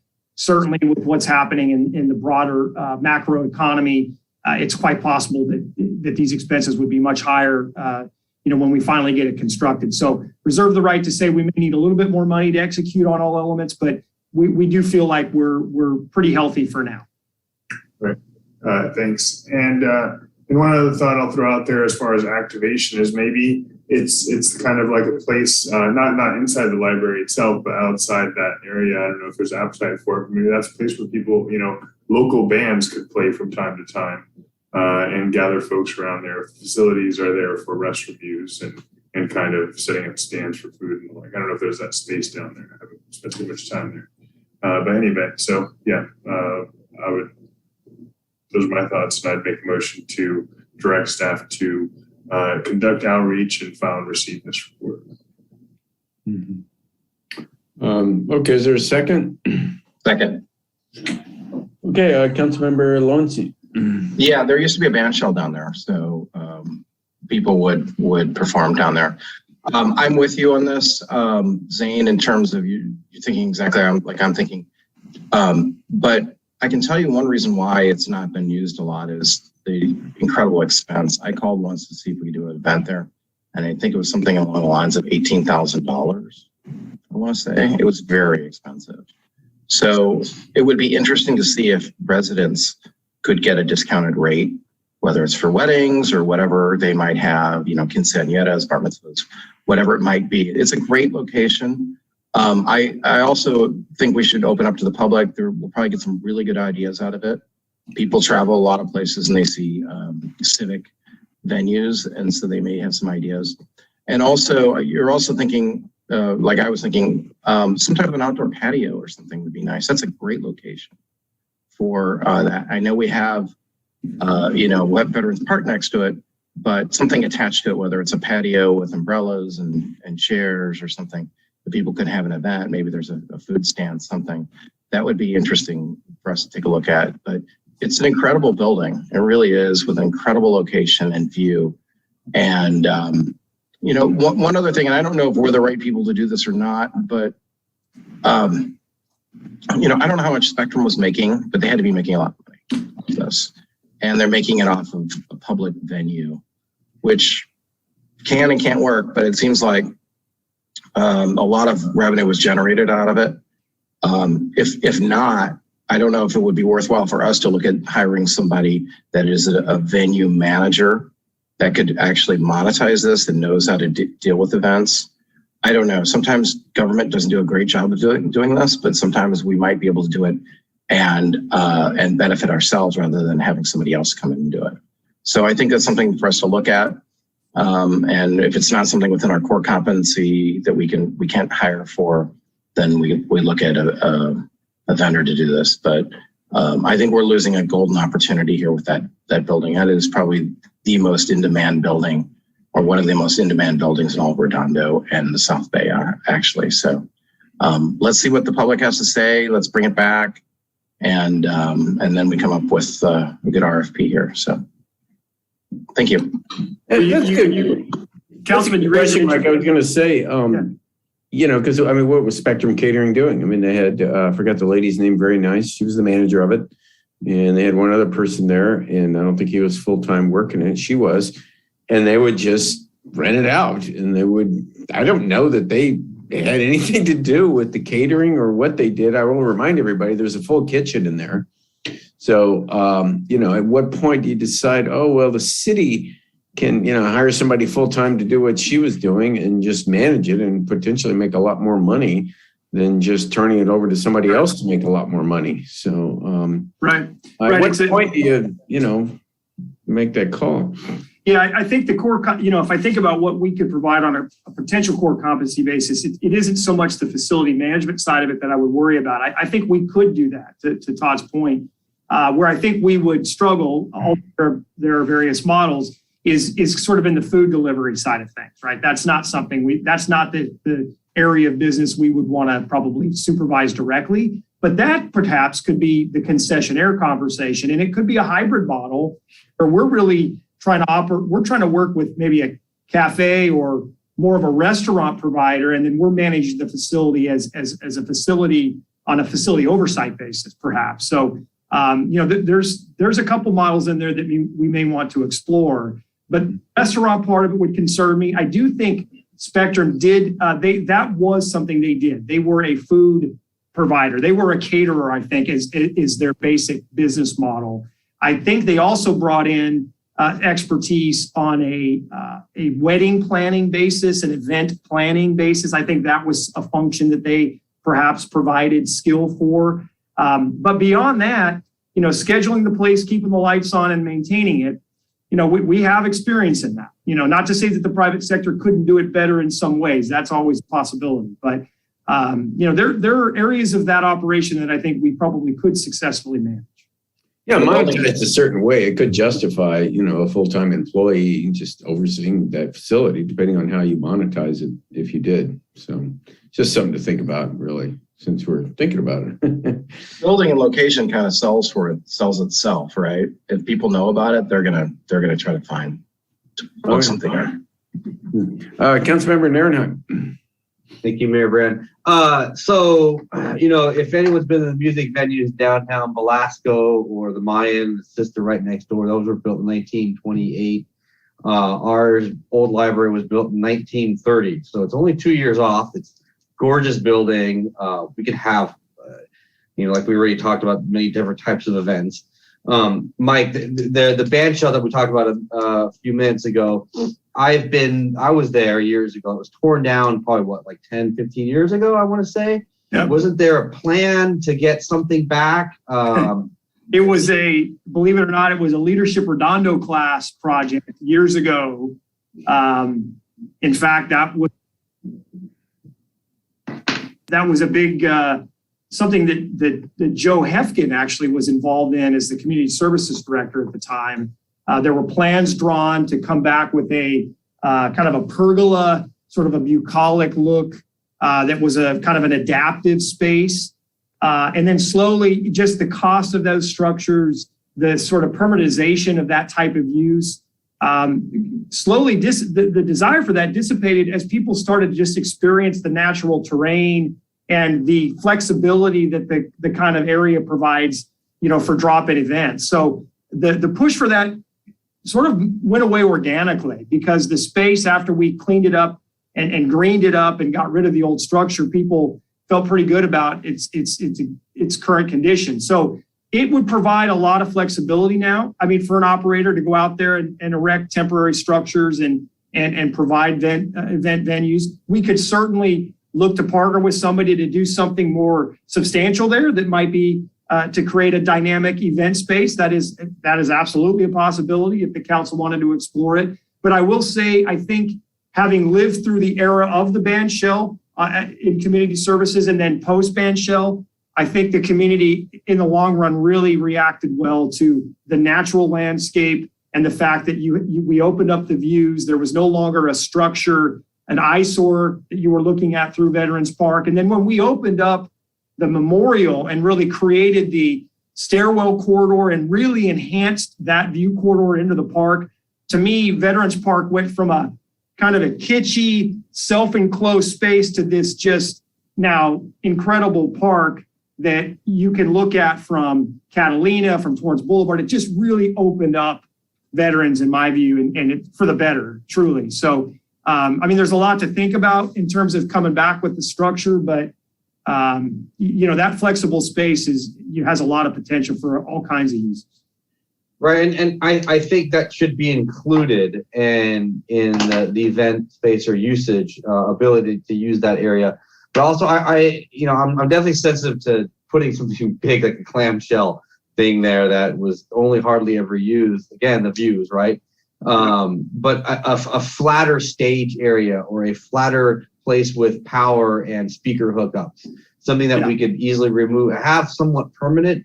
I wouldn't mind investigating something like that. So if something like that came along the line, so that to have music at the beach, concerts at the beach, right, with that backdrop could be phenomenal. And again, pairing that with the actual event space with the small kitchen that's there. How much of a kitchen location is there in that? You know, at the time it was a commercial kitchen. I guarantee you the next operator is going to have to update it and meet current county codes. And I'm sure that won't be it won't be turnkey exercise. It will likely require some pain, but it's good size. It's ventilated. It is commercial grade. It's got good bones. I'm sure it just needs modernized equipment and probably safety structures.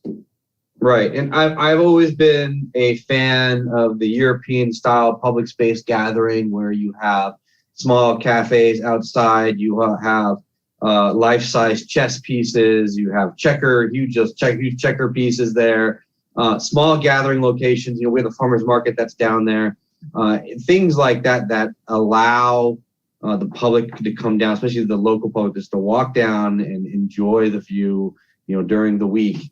Like Mayor Brand said, and Councilmember Lowenstein said, we got to be able to use the space and that facility more so than for large private events. Because every time I've been in there for a wedding or event, it was a, you know, $30,000, $40,000, $50,000 event. You can't have that every time. So usage for the public, for residents, needs to be primary, and especially at a smaller level. There's very hard to get event space for 10, 15 people, or maybe even 20 people or less. Restaurants aren't set up for that. So I think there's a huge opportunity for us to have that there. And then I know Orhan, Mr. Tanner is going to be speaking in a minute, and I completely echo his concerns, so I don't want to take anything away from him. So that's all I have to say. And you definitely opened it up for the general public to use it with different ideas. Thank you.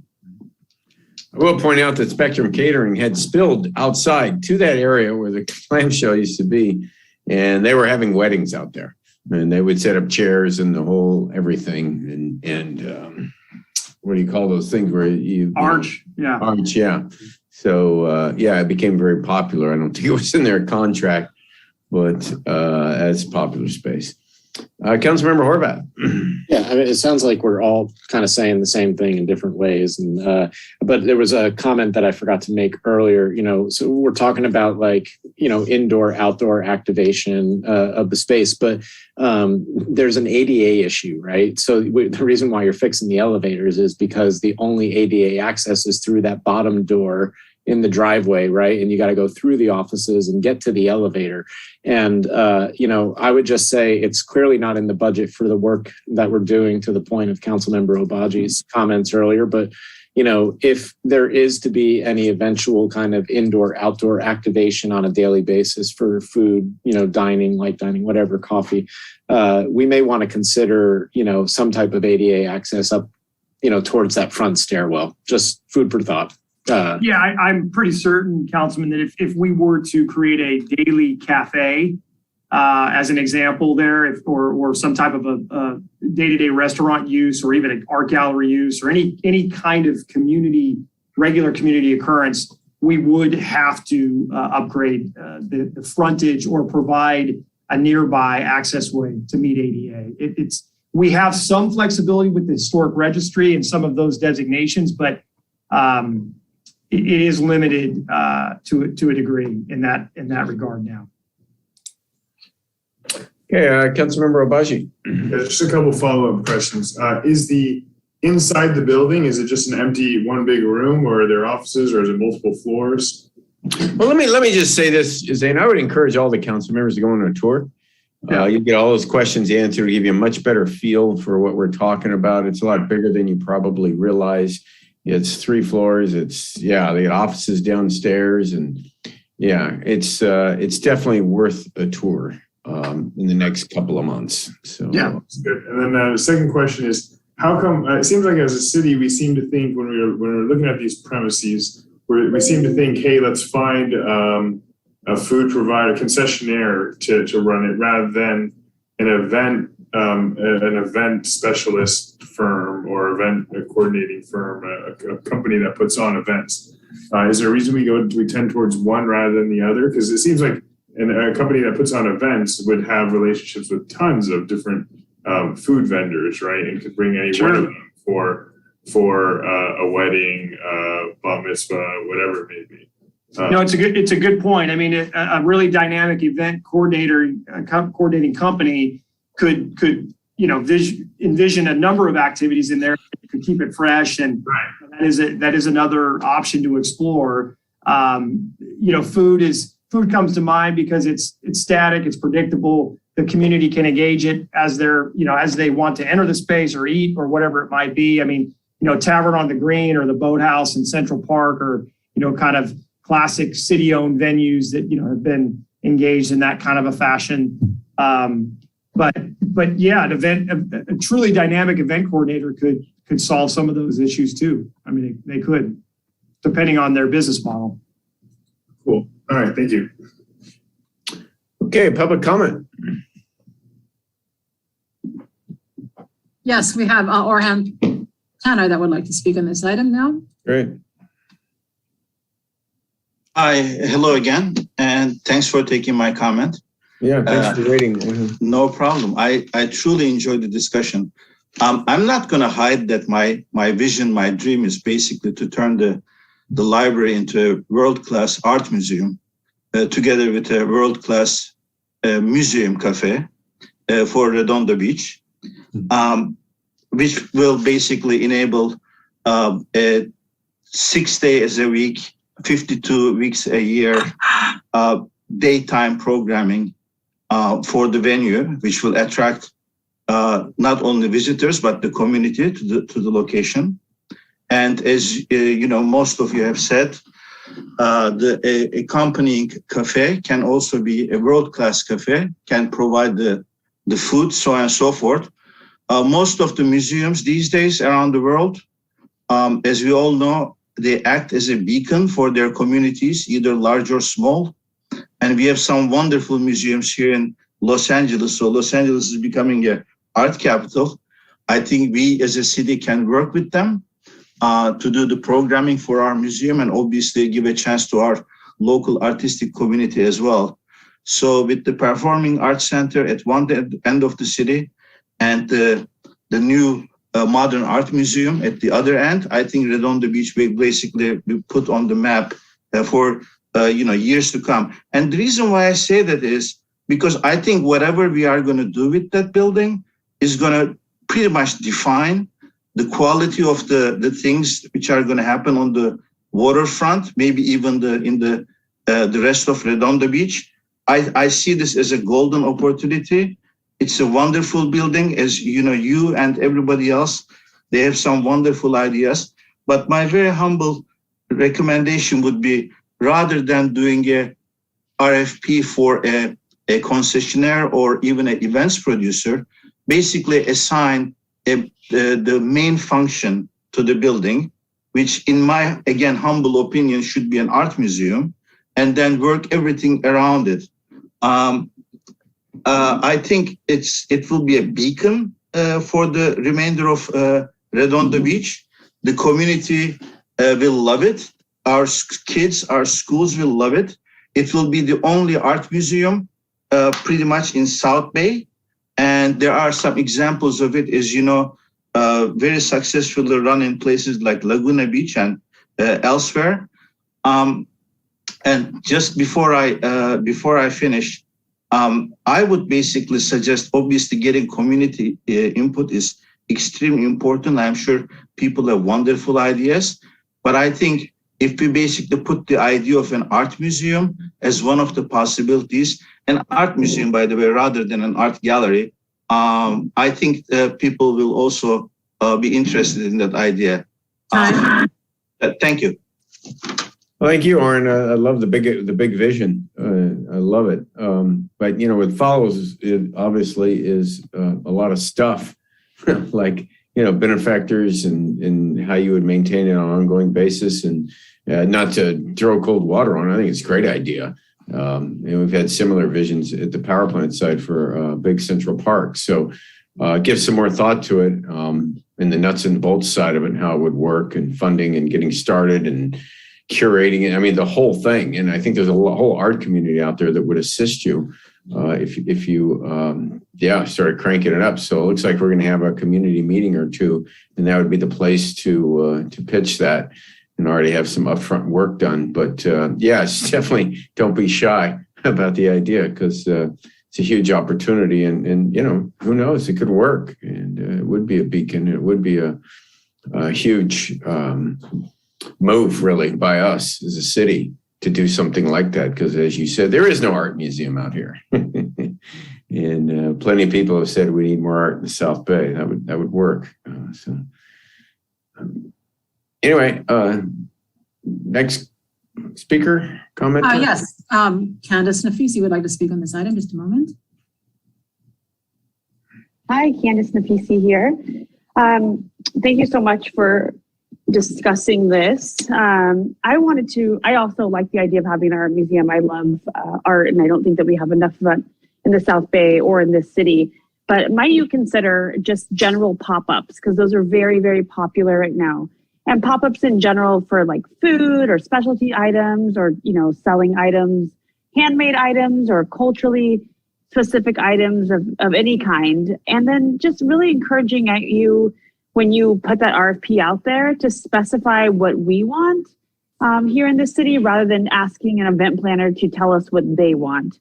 And really just kind of outline that we really want a vendor that's going to really seek out some people to bring art or culture or food or music or whatever it is that you guys really want, so that we're not just giving so much control over a vendor. Because if you give it to a vendor that's going to do events, they're just going to run events through their run of the mill. And that historical museum is really, really special. And I hope that we take advantage of all that it has to offer. That's all. Thank you. Any more comments, Vicki? We do have an e-comment submitted by Leslie Kempeggy. Keep in mind that dogs are not allowed in Veterans Park. Whatever gets approved for the use of the Veterans Park Library, the city will need to ensure that they are maintained to an optimum degree, and enforces the no dogs in this park law. That concludes the comments. Okay, thank you. Councilmember MD.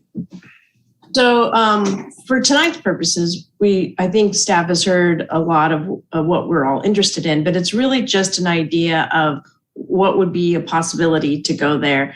And when it comes to staff taking on another event planning or event place or anything like that, I hesitate on that. I do like the idea of having an outside services come in and do it, but we can, to Candace NF's point and to somebody else's here, we can kind of mandate what that space would look like. So it's kind of almost in a T format. So you could easily say to this vendor, this many square feet would be dedicated to an art gallery or to display local artists. And then the cafe could be done accordingly. The only problem with that is if you do that, then it really kind of cuts into the event space that if you're in addition to like a wedding, or RBF does fundraisers there. I've been there for fundraisers and they utilize the entire T-shaped area to be able to do their event. And if you make it a art gallery for part of the day, they're not going to be able to utilize that space for an event because you can't take those things down easily on and off. But I think that we could definitely explore those ideas. I do not like the idea of expanding the footprint of it anymore and even though I loved that shell, because it was great because you could sit up on the hill and overlook the ocean while you're listening to the band. There is a lot of people who appreciate the fact that it's an open space now, and to Mr. Wazanski's point, that it really truly enhances the view of the ocean. So I hesitate kind of going into the park itself any more than it is. There's plenty of space, if you reimagine it, to stay in that footprint of where the library is right now, to be able to kind of make a new vision for that area. But those would be just my concerns. So I say we let staff go look at, kind of vet out what would work financially, what would work administratively, and also what would kind of give a better vision for it, so that we can then kind of make choices and have the community input at the different commissions. So that would be my input on that. Mm-hmm. Okay. Councilmember Obazi. Again, not having been in the building, I really like Mr. Tanner's comments, because I know that there are museums from when I used to be in high school, we're looking for where to have prom, like the Santa Monica Museum would have events there, that you could have events in a museum. So if we did elect to have a museum, it's not like it couldn't be a venue for other things, potentially. I don't know if the space lends itself to that. And, it could be a road by the beach type deal. But in any event, I wonder if there's a mechanism by which the city can informally solicit interest in setting up a museum there, like with a request for, or I don't know if there's such a thing, request for interest or request for qualifications. Yeah, we could two-step, you could two-step the proposal process. You could do, an RFI, effectively, request for interest, and do some high-level visioning, and then take a look at that, and then refine a more formal request for proposal, and then go from there. I mean, there's a lot of ways to do that. I think the point's well made, in that if we do target a sort of core competency or a core purpose, and then identify possible ancillary activities, it will narrow the proposal process and allow us to probably react more easily to that.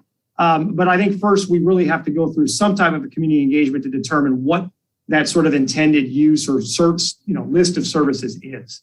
I think that's really our primary function. And if what I'm hearing from the council is you'd like us to engage the community a little bit more, I think we'd have at least one dedicated community meeting at the space in the library, so people could get into the building and look at it and see it firsthand and talk about it. And then I think we'd have at least one meeting of the Recreation and Parks Commission considering it, perhaps other commissions involved as well. But we would try to engage operators, and we would probably create an online interest form that would allow the commercial community from different areas, whether it's art or restaurateurs or events, to probably solicit and provide information to us. And perhaps they wouldn't be, I'm sure, comfortable giving us a full concept, but they could at least provide some narrative as to what they might see as a potential success. So I think we would do a combination of things to try to gather additional information and community engagement. Good. Thank you, sir. Yeah, Councilmember Nernan. So I just want to make sure that, so we're going to be sending this to one or two commissions, the Public Parks Commission, I would presume. Yep, for sure. Rec and Parks. I mean, others come to mind, but that one I think is certainly on point. The Planning Commission's pretty busy. I don't see Public Works having a lot of relevance in this. The Art Commission is another possibility here. We might want to gather their input potentially. Okay, so and that's fine. So the last thing I want to say is just so you guys know, I don't have any need for this to be done ASAP, because we still have COVID, as we know, happening left, right, and center.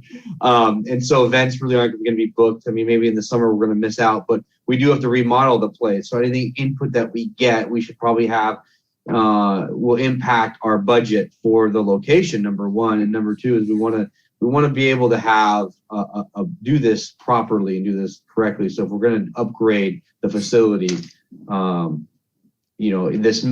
could very well foresee this becoming a part of a negotiation as to what we upgrade, what the vendor who we choose upgrades. So maybe Brian Campbell, can throw his 2 cents in there on that as well. But that's I just want to make sure you guys don't think it's, for me personally, this is like, oh, got to get this done next month.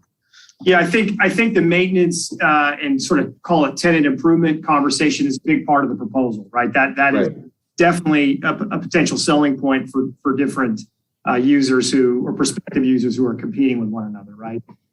Reinvestment in the space is important as part of that conversation. Hey, you might think, Mike, too, about a process, okay, so, because now, right, that's what we're talking about now, and we're kind of doing it on the fly, but it seems like the next stop is at least one public meeting and then a committee meeting, Parks and Recs Commission meeting. That gives another opportunity for the public to comment, right, and give input. It doesn't have to be a dedicated meeting, but yeah, and then a process so everybody can see, well, we got this maintenance to do. Well, I mean, do we paint the building before we decide what we're going to do with it? Or, that sort of, it sounds like this needs a process line of what we're going to do here to do it right and take everything into consideration and move forward. It's a great opportunity. So yeah, absolutely, Mayor. And I think, that's why our capital improvement project scope was really focused on 2 things that we just felt have to be done regardless of how it's ultimately used. And that's really rehabilitate the elevator. That has to be functioning, and then replace the windows.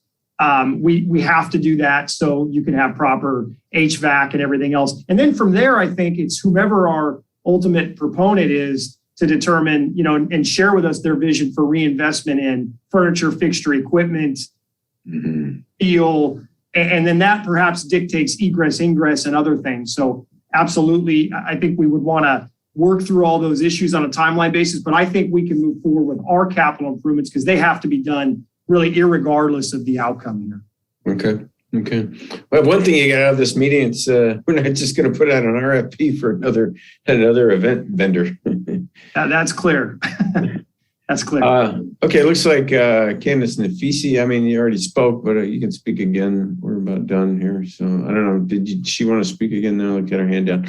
Okay, there's a motion on the floor in a second. I don't see any more hands up, and it's, I guess, receive and file and move forward on a public meeting and kind of laying out a process. And I guess maybe after the public meeting or come back to us at some point. I don't know where. Yeah.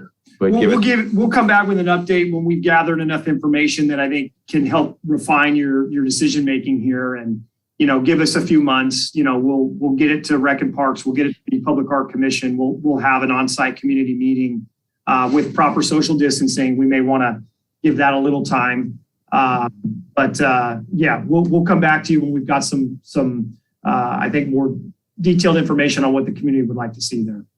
Okay, great. We'll do a roll call vote. Councilmember Nierenheim? Aye.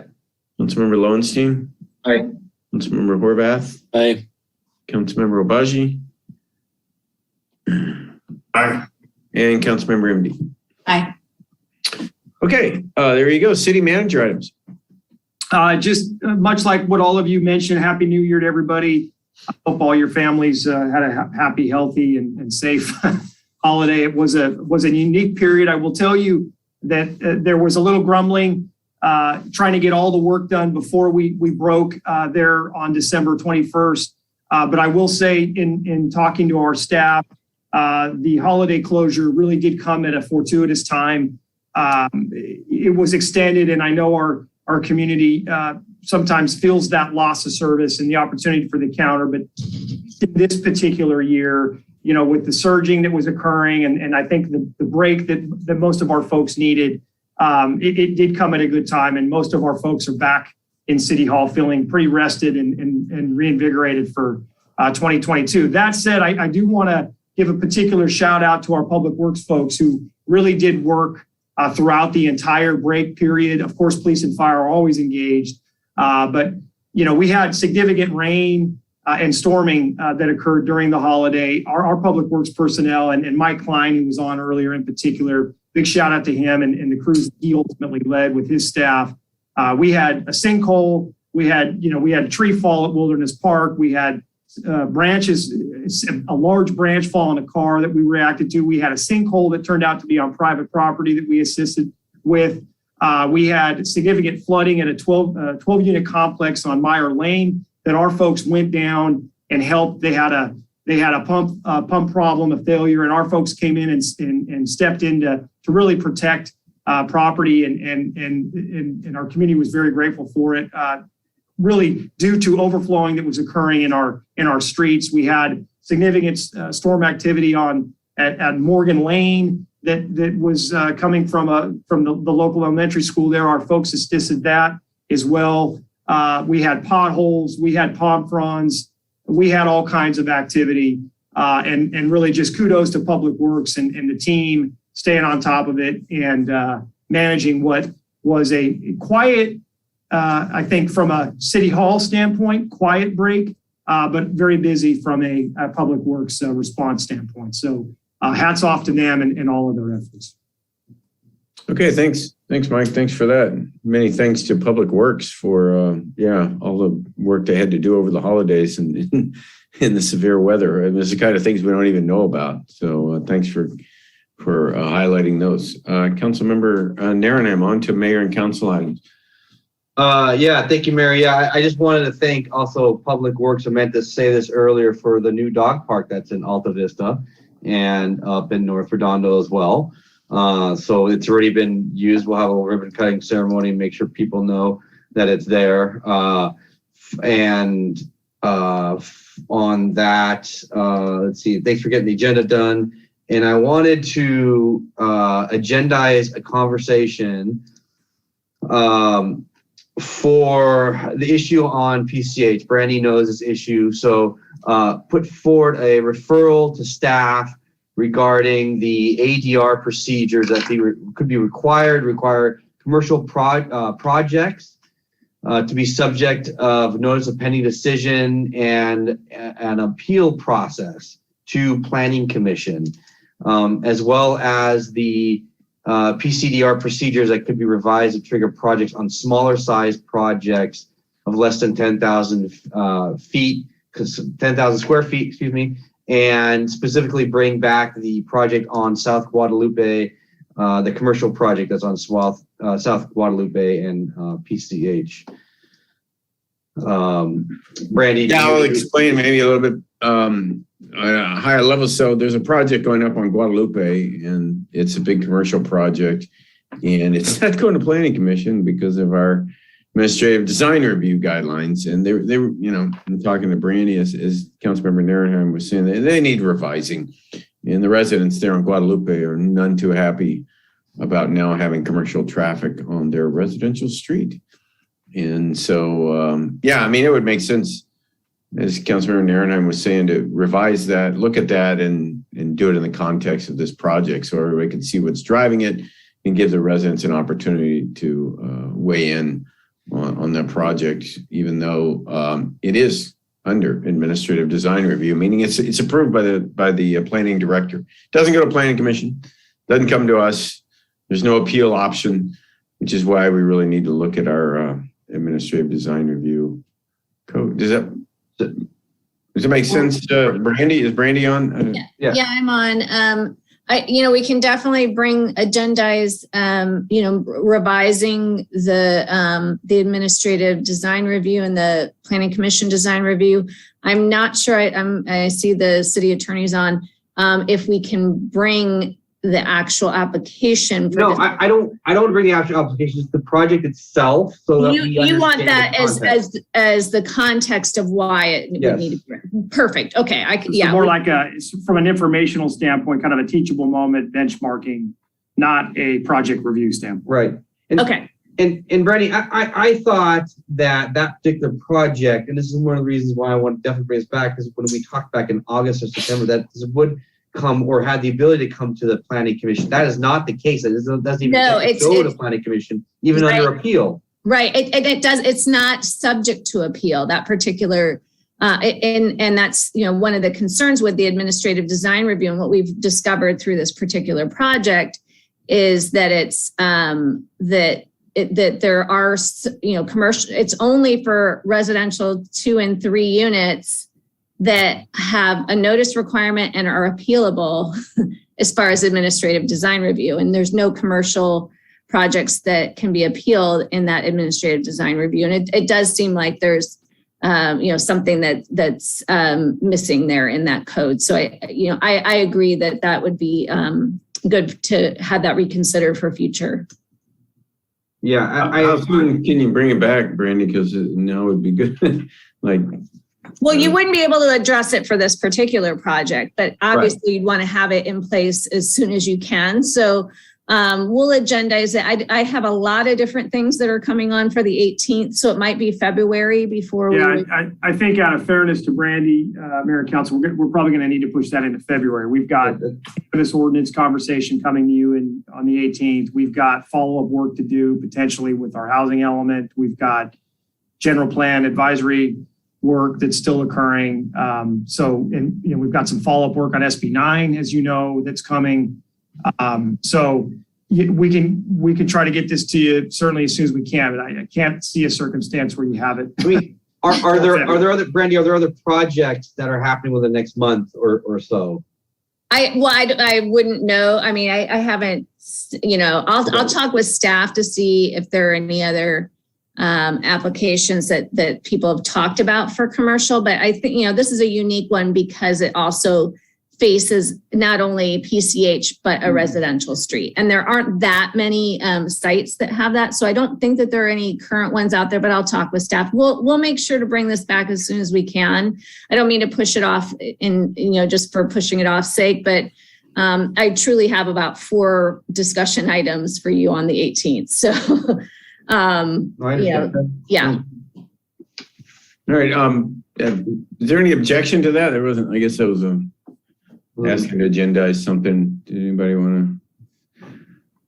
Didn't really go through the normal procedure. I don't think anybody's objecting to it. Okay. Anything else, Nils? No, that's it. Councilmember Lowenstein. Yeah, just one thing, Mike. When are we bringing back the the policy on conducting meetings remotely? Yeah, I think this is probably a little bit too optimistic. If we can squeeze it on next week, we will, because I don't think our agenda next week is going to be too heavy. It's just a matter of framing and providing you some information to chew on. So if it's not next week, it'll probably be the 18th, unless that agenda just gets completely overwhelmed. It's next in the queue. We're getting through the queue a little bit. That one's starting to bubble to the top. Okay, great. That's it. Thank you. Okay, Councilmember Horvath. Yeah, this is more of a housekeeping item, but we didn't address it last June when after Councilmember Grand left and Councilmember Obazi came on. But there's typically 3 of us that are representatives to Clean Power Alliance. So right now it's just myself and Ted Saman. John was an alternate, and we just need to replace him. So I don't know how you want to go about doing that, but that would just be a quick mayor council item to pick an alternate for Clean Power Alliance. Yeah, so should we just agendize that, Mike, for the next? Yeah. I'll work with Ted to put a quick staff report together to give you that option to appoint somebody else. Anything else, Christian? No. And if anybody's interested in it, feel free to call me. So I'm happy to pass on any insight info. Okay, Councilmember Obazi. So I would like at some point, I'd like to agendize for discussion at some point, bid formation for segments of Artesia Boulevard. It doesn't need to be in the immediate future, maybe 6 months down the line or so, but just so that we get that going. Do you have people interested in forming a bid in a section of Artesia? There are some. Yeah, I've talked to the Dave's Bookstore owner. I've talked. I don't think anybody knows that it's an option, but that's something they could do. But I certainly, before we had a discussion, if we were going to have a discussion, I would go and try to make folks aware that, hey, this is a possibility. Would you vote yes, and so on and so forth. I would totally second that and support that, but also I want to make sure we bring along on the conversation, the different types of bids, business improvement districts that we can have, whether it's just retailers or just business owners, landowners, leaseholders. City of Sacramento has multiple different types of bids in multiple different areas. So that way we have all the options on the table. So no one feels that like the Riviera bid, as successful as they are, we don't just model what they do, because that might not work on Artesia Boulevard. Right. Okay. So maybe it's a more open-ended thing, a discussion of just bids generally, where we could then decide what type of bids to pursue, if at all, or agendize for later discussion for different parts of the city. We can certainly do that. If you are comfortable with the time frame, ideally, I would have made the appointment for the replacement waterfront economic development director, because I think that's a conversation ultimately I'd like that individual to lead. Yeah. And I see that happening here in the next 2 months. So, if you could allow us the ability to bring that to you, kind of more like April, May. Yeah, totally fine. Like I said, no rush. Okay, great. And ideally, we have the conversation on the parking analysis that's pending with the ACAP as an ACAP follow-up here before that, because I think that could be informative in that conversation as well. Absolutely. So thank you. Anyway, I do think we'll hopefully see that here in the next 2 to 3 months. Do we need a vote on that? Well, I was going to say, is anybody objecting to having a discussion about bids? Any questions? I will say this, they're normally formed organically by the businesses. They come to the cities and they go, hey, we want to form a bid and we need you to help us administrate it. And they start a 501c3 and it's organically from the businesses. So, it's an opportunity, Zane, to reach out to the businesses and say, okay, we're going to talk about it and you're going to have this opportunity. But, the city can't run around and form a bid for them. Sure. And we wouldn't want to put a bid out onto the ballot or a vote on a bid that wasn't going to be supported or passed. That would be wasting money and time. So just to get a greater understanding, we did have a discussion relative to the discussion about the Riviera bid of how that came together and why it's successful. But to Nils's point, we don't know what types of bids are out there. And how we can, as elected, get the business community together to help themselves, if you will. Yeah. For anybody who doesn't know what a bid is, it's a business improvement district. So I might be watching this shaking their head going, bid? What are they talking? So, okay. And then secondly, I'd like to, can I agendize for a commission discussion item?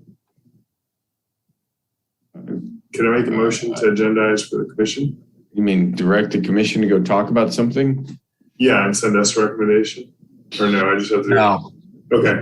All right. But then I'd like to make a motion to agendize the discussion of a mural ordinance in the city of Redondo, because we do not have one, and potentially include in that discussion matching Parsons funds for people who erect murals in the city. So you want to agendize that for a council meeting? Yes. For a council. Okay. All right. Is there a second to discuss that? I'll second that. Okay. Any particular time frame, Councilman? No, as it suits you, Mr. City Manager. I know you got a lot going on, so. Okay. Mm-hmm. Okay. All right. Just do a vote. Councilmember Narenheim. Aye. Councilmember Lowenstein. Aye. Councilmember Horvath. Aye. Councilmember Obazi. Aye. And Councilmember Remedy. Aye. Okay, and Councilmember Remedy, did you have any items you wanted to bring up?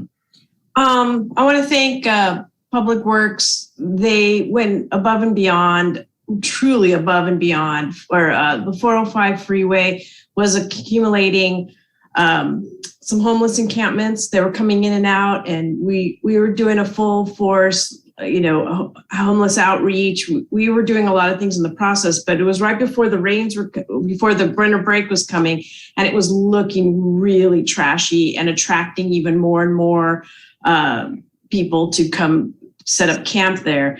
And we weren't getting any responses from Caltrans. And so our guys went out there with a backhoe and a truck, and they cleaned up all the trash and filled up 2 huge trucks full of trash. And so thank you so much for doing that. But I would like to ask staff to contact Caltrans to to not let go of that request from Caltrans to clean it up, because even though it looked great that day, it is getting trashy again. And by the time they come out, it'll be a full force trash, and we should be responsible for cleaning up the Caltrans area. But I think we need to be very proactive and insistent that Caltrans comes out here to clean that up. But the second area that also is along Inglewood Avenue that's getting quite trashy is along the railroad track. There's a switch station right on the west side of Inglewood, in which is just completely filled with trash along that train track. And so I imagine there's a comparable railroad agency that we can ask to go get that cleaned up, because it just looks terrible. And that road is where everybody comes into Redondo off the freeway. So it really needs to get all cleaned up. So if we could get requests for that, that'd be great. Okay.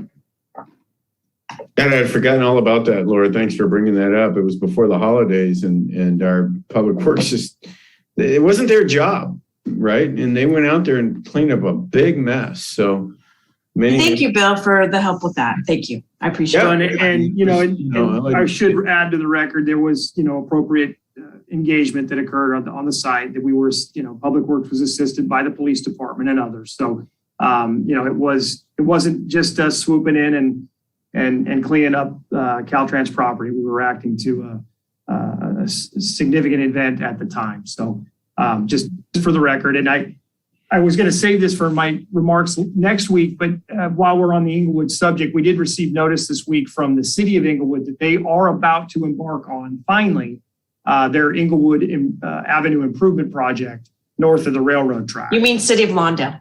I'm sorry, not Inglewood, Lawndale. Yeah, Inglewood's on the mind. Lawndale. So we did receive that notice. There will be some saw cutting and some activity there later in the month, potholing here in the next few weeks. So you'll see some temporary road closures, and then maybe more than that as they get deeper in the project. But the good news is it does mean progress is on the horizon. So is that like re-asphalting the street? Yeah, significant improvement project there. I think right away realignments and sidewalk work, flat work, and then of course our project eventually will follow along on our right turn lane. So Inglewood is eventually going to see a significant improvement. So it's a disaster in the rain because you really can't see the lines. I mean, the lines. Yeah, it's in tough shape. Yeah, my one request is to have a look at Catalina Avenue just north of Pearl. It's a narrow section and it's really gotten beat up. There's a nice new restaurant there, a couple other nice new stores. It's not a repavement job, but it definitely needs some street attention. The gutter area is really getting potholy and it's heavily traveled. I think you guys know what I'm talking about. So yeah, we can look at that, Mayor. You might recall that segment was actually on our deferred maintenance list 2 weeks ago. That area is in some level of disrepair. So we'll look at it, and we are continuing to address potholes. We had some potholing material shortages over the break. Some cold patch material has been deployed. We'll be back doing more of that for the next several weeks. So our crews will be looking at kind of roadway maintenance for the foreseeable future. Okay. There's a lot of rain. Yeah. And that is heavily traveled, and people are turning and parking and need some attention. So thanks, Mike. And I think that's it, folks. Next meeting is January 11th. We do have a regular meeting a week from tonight.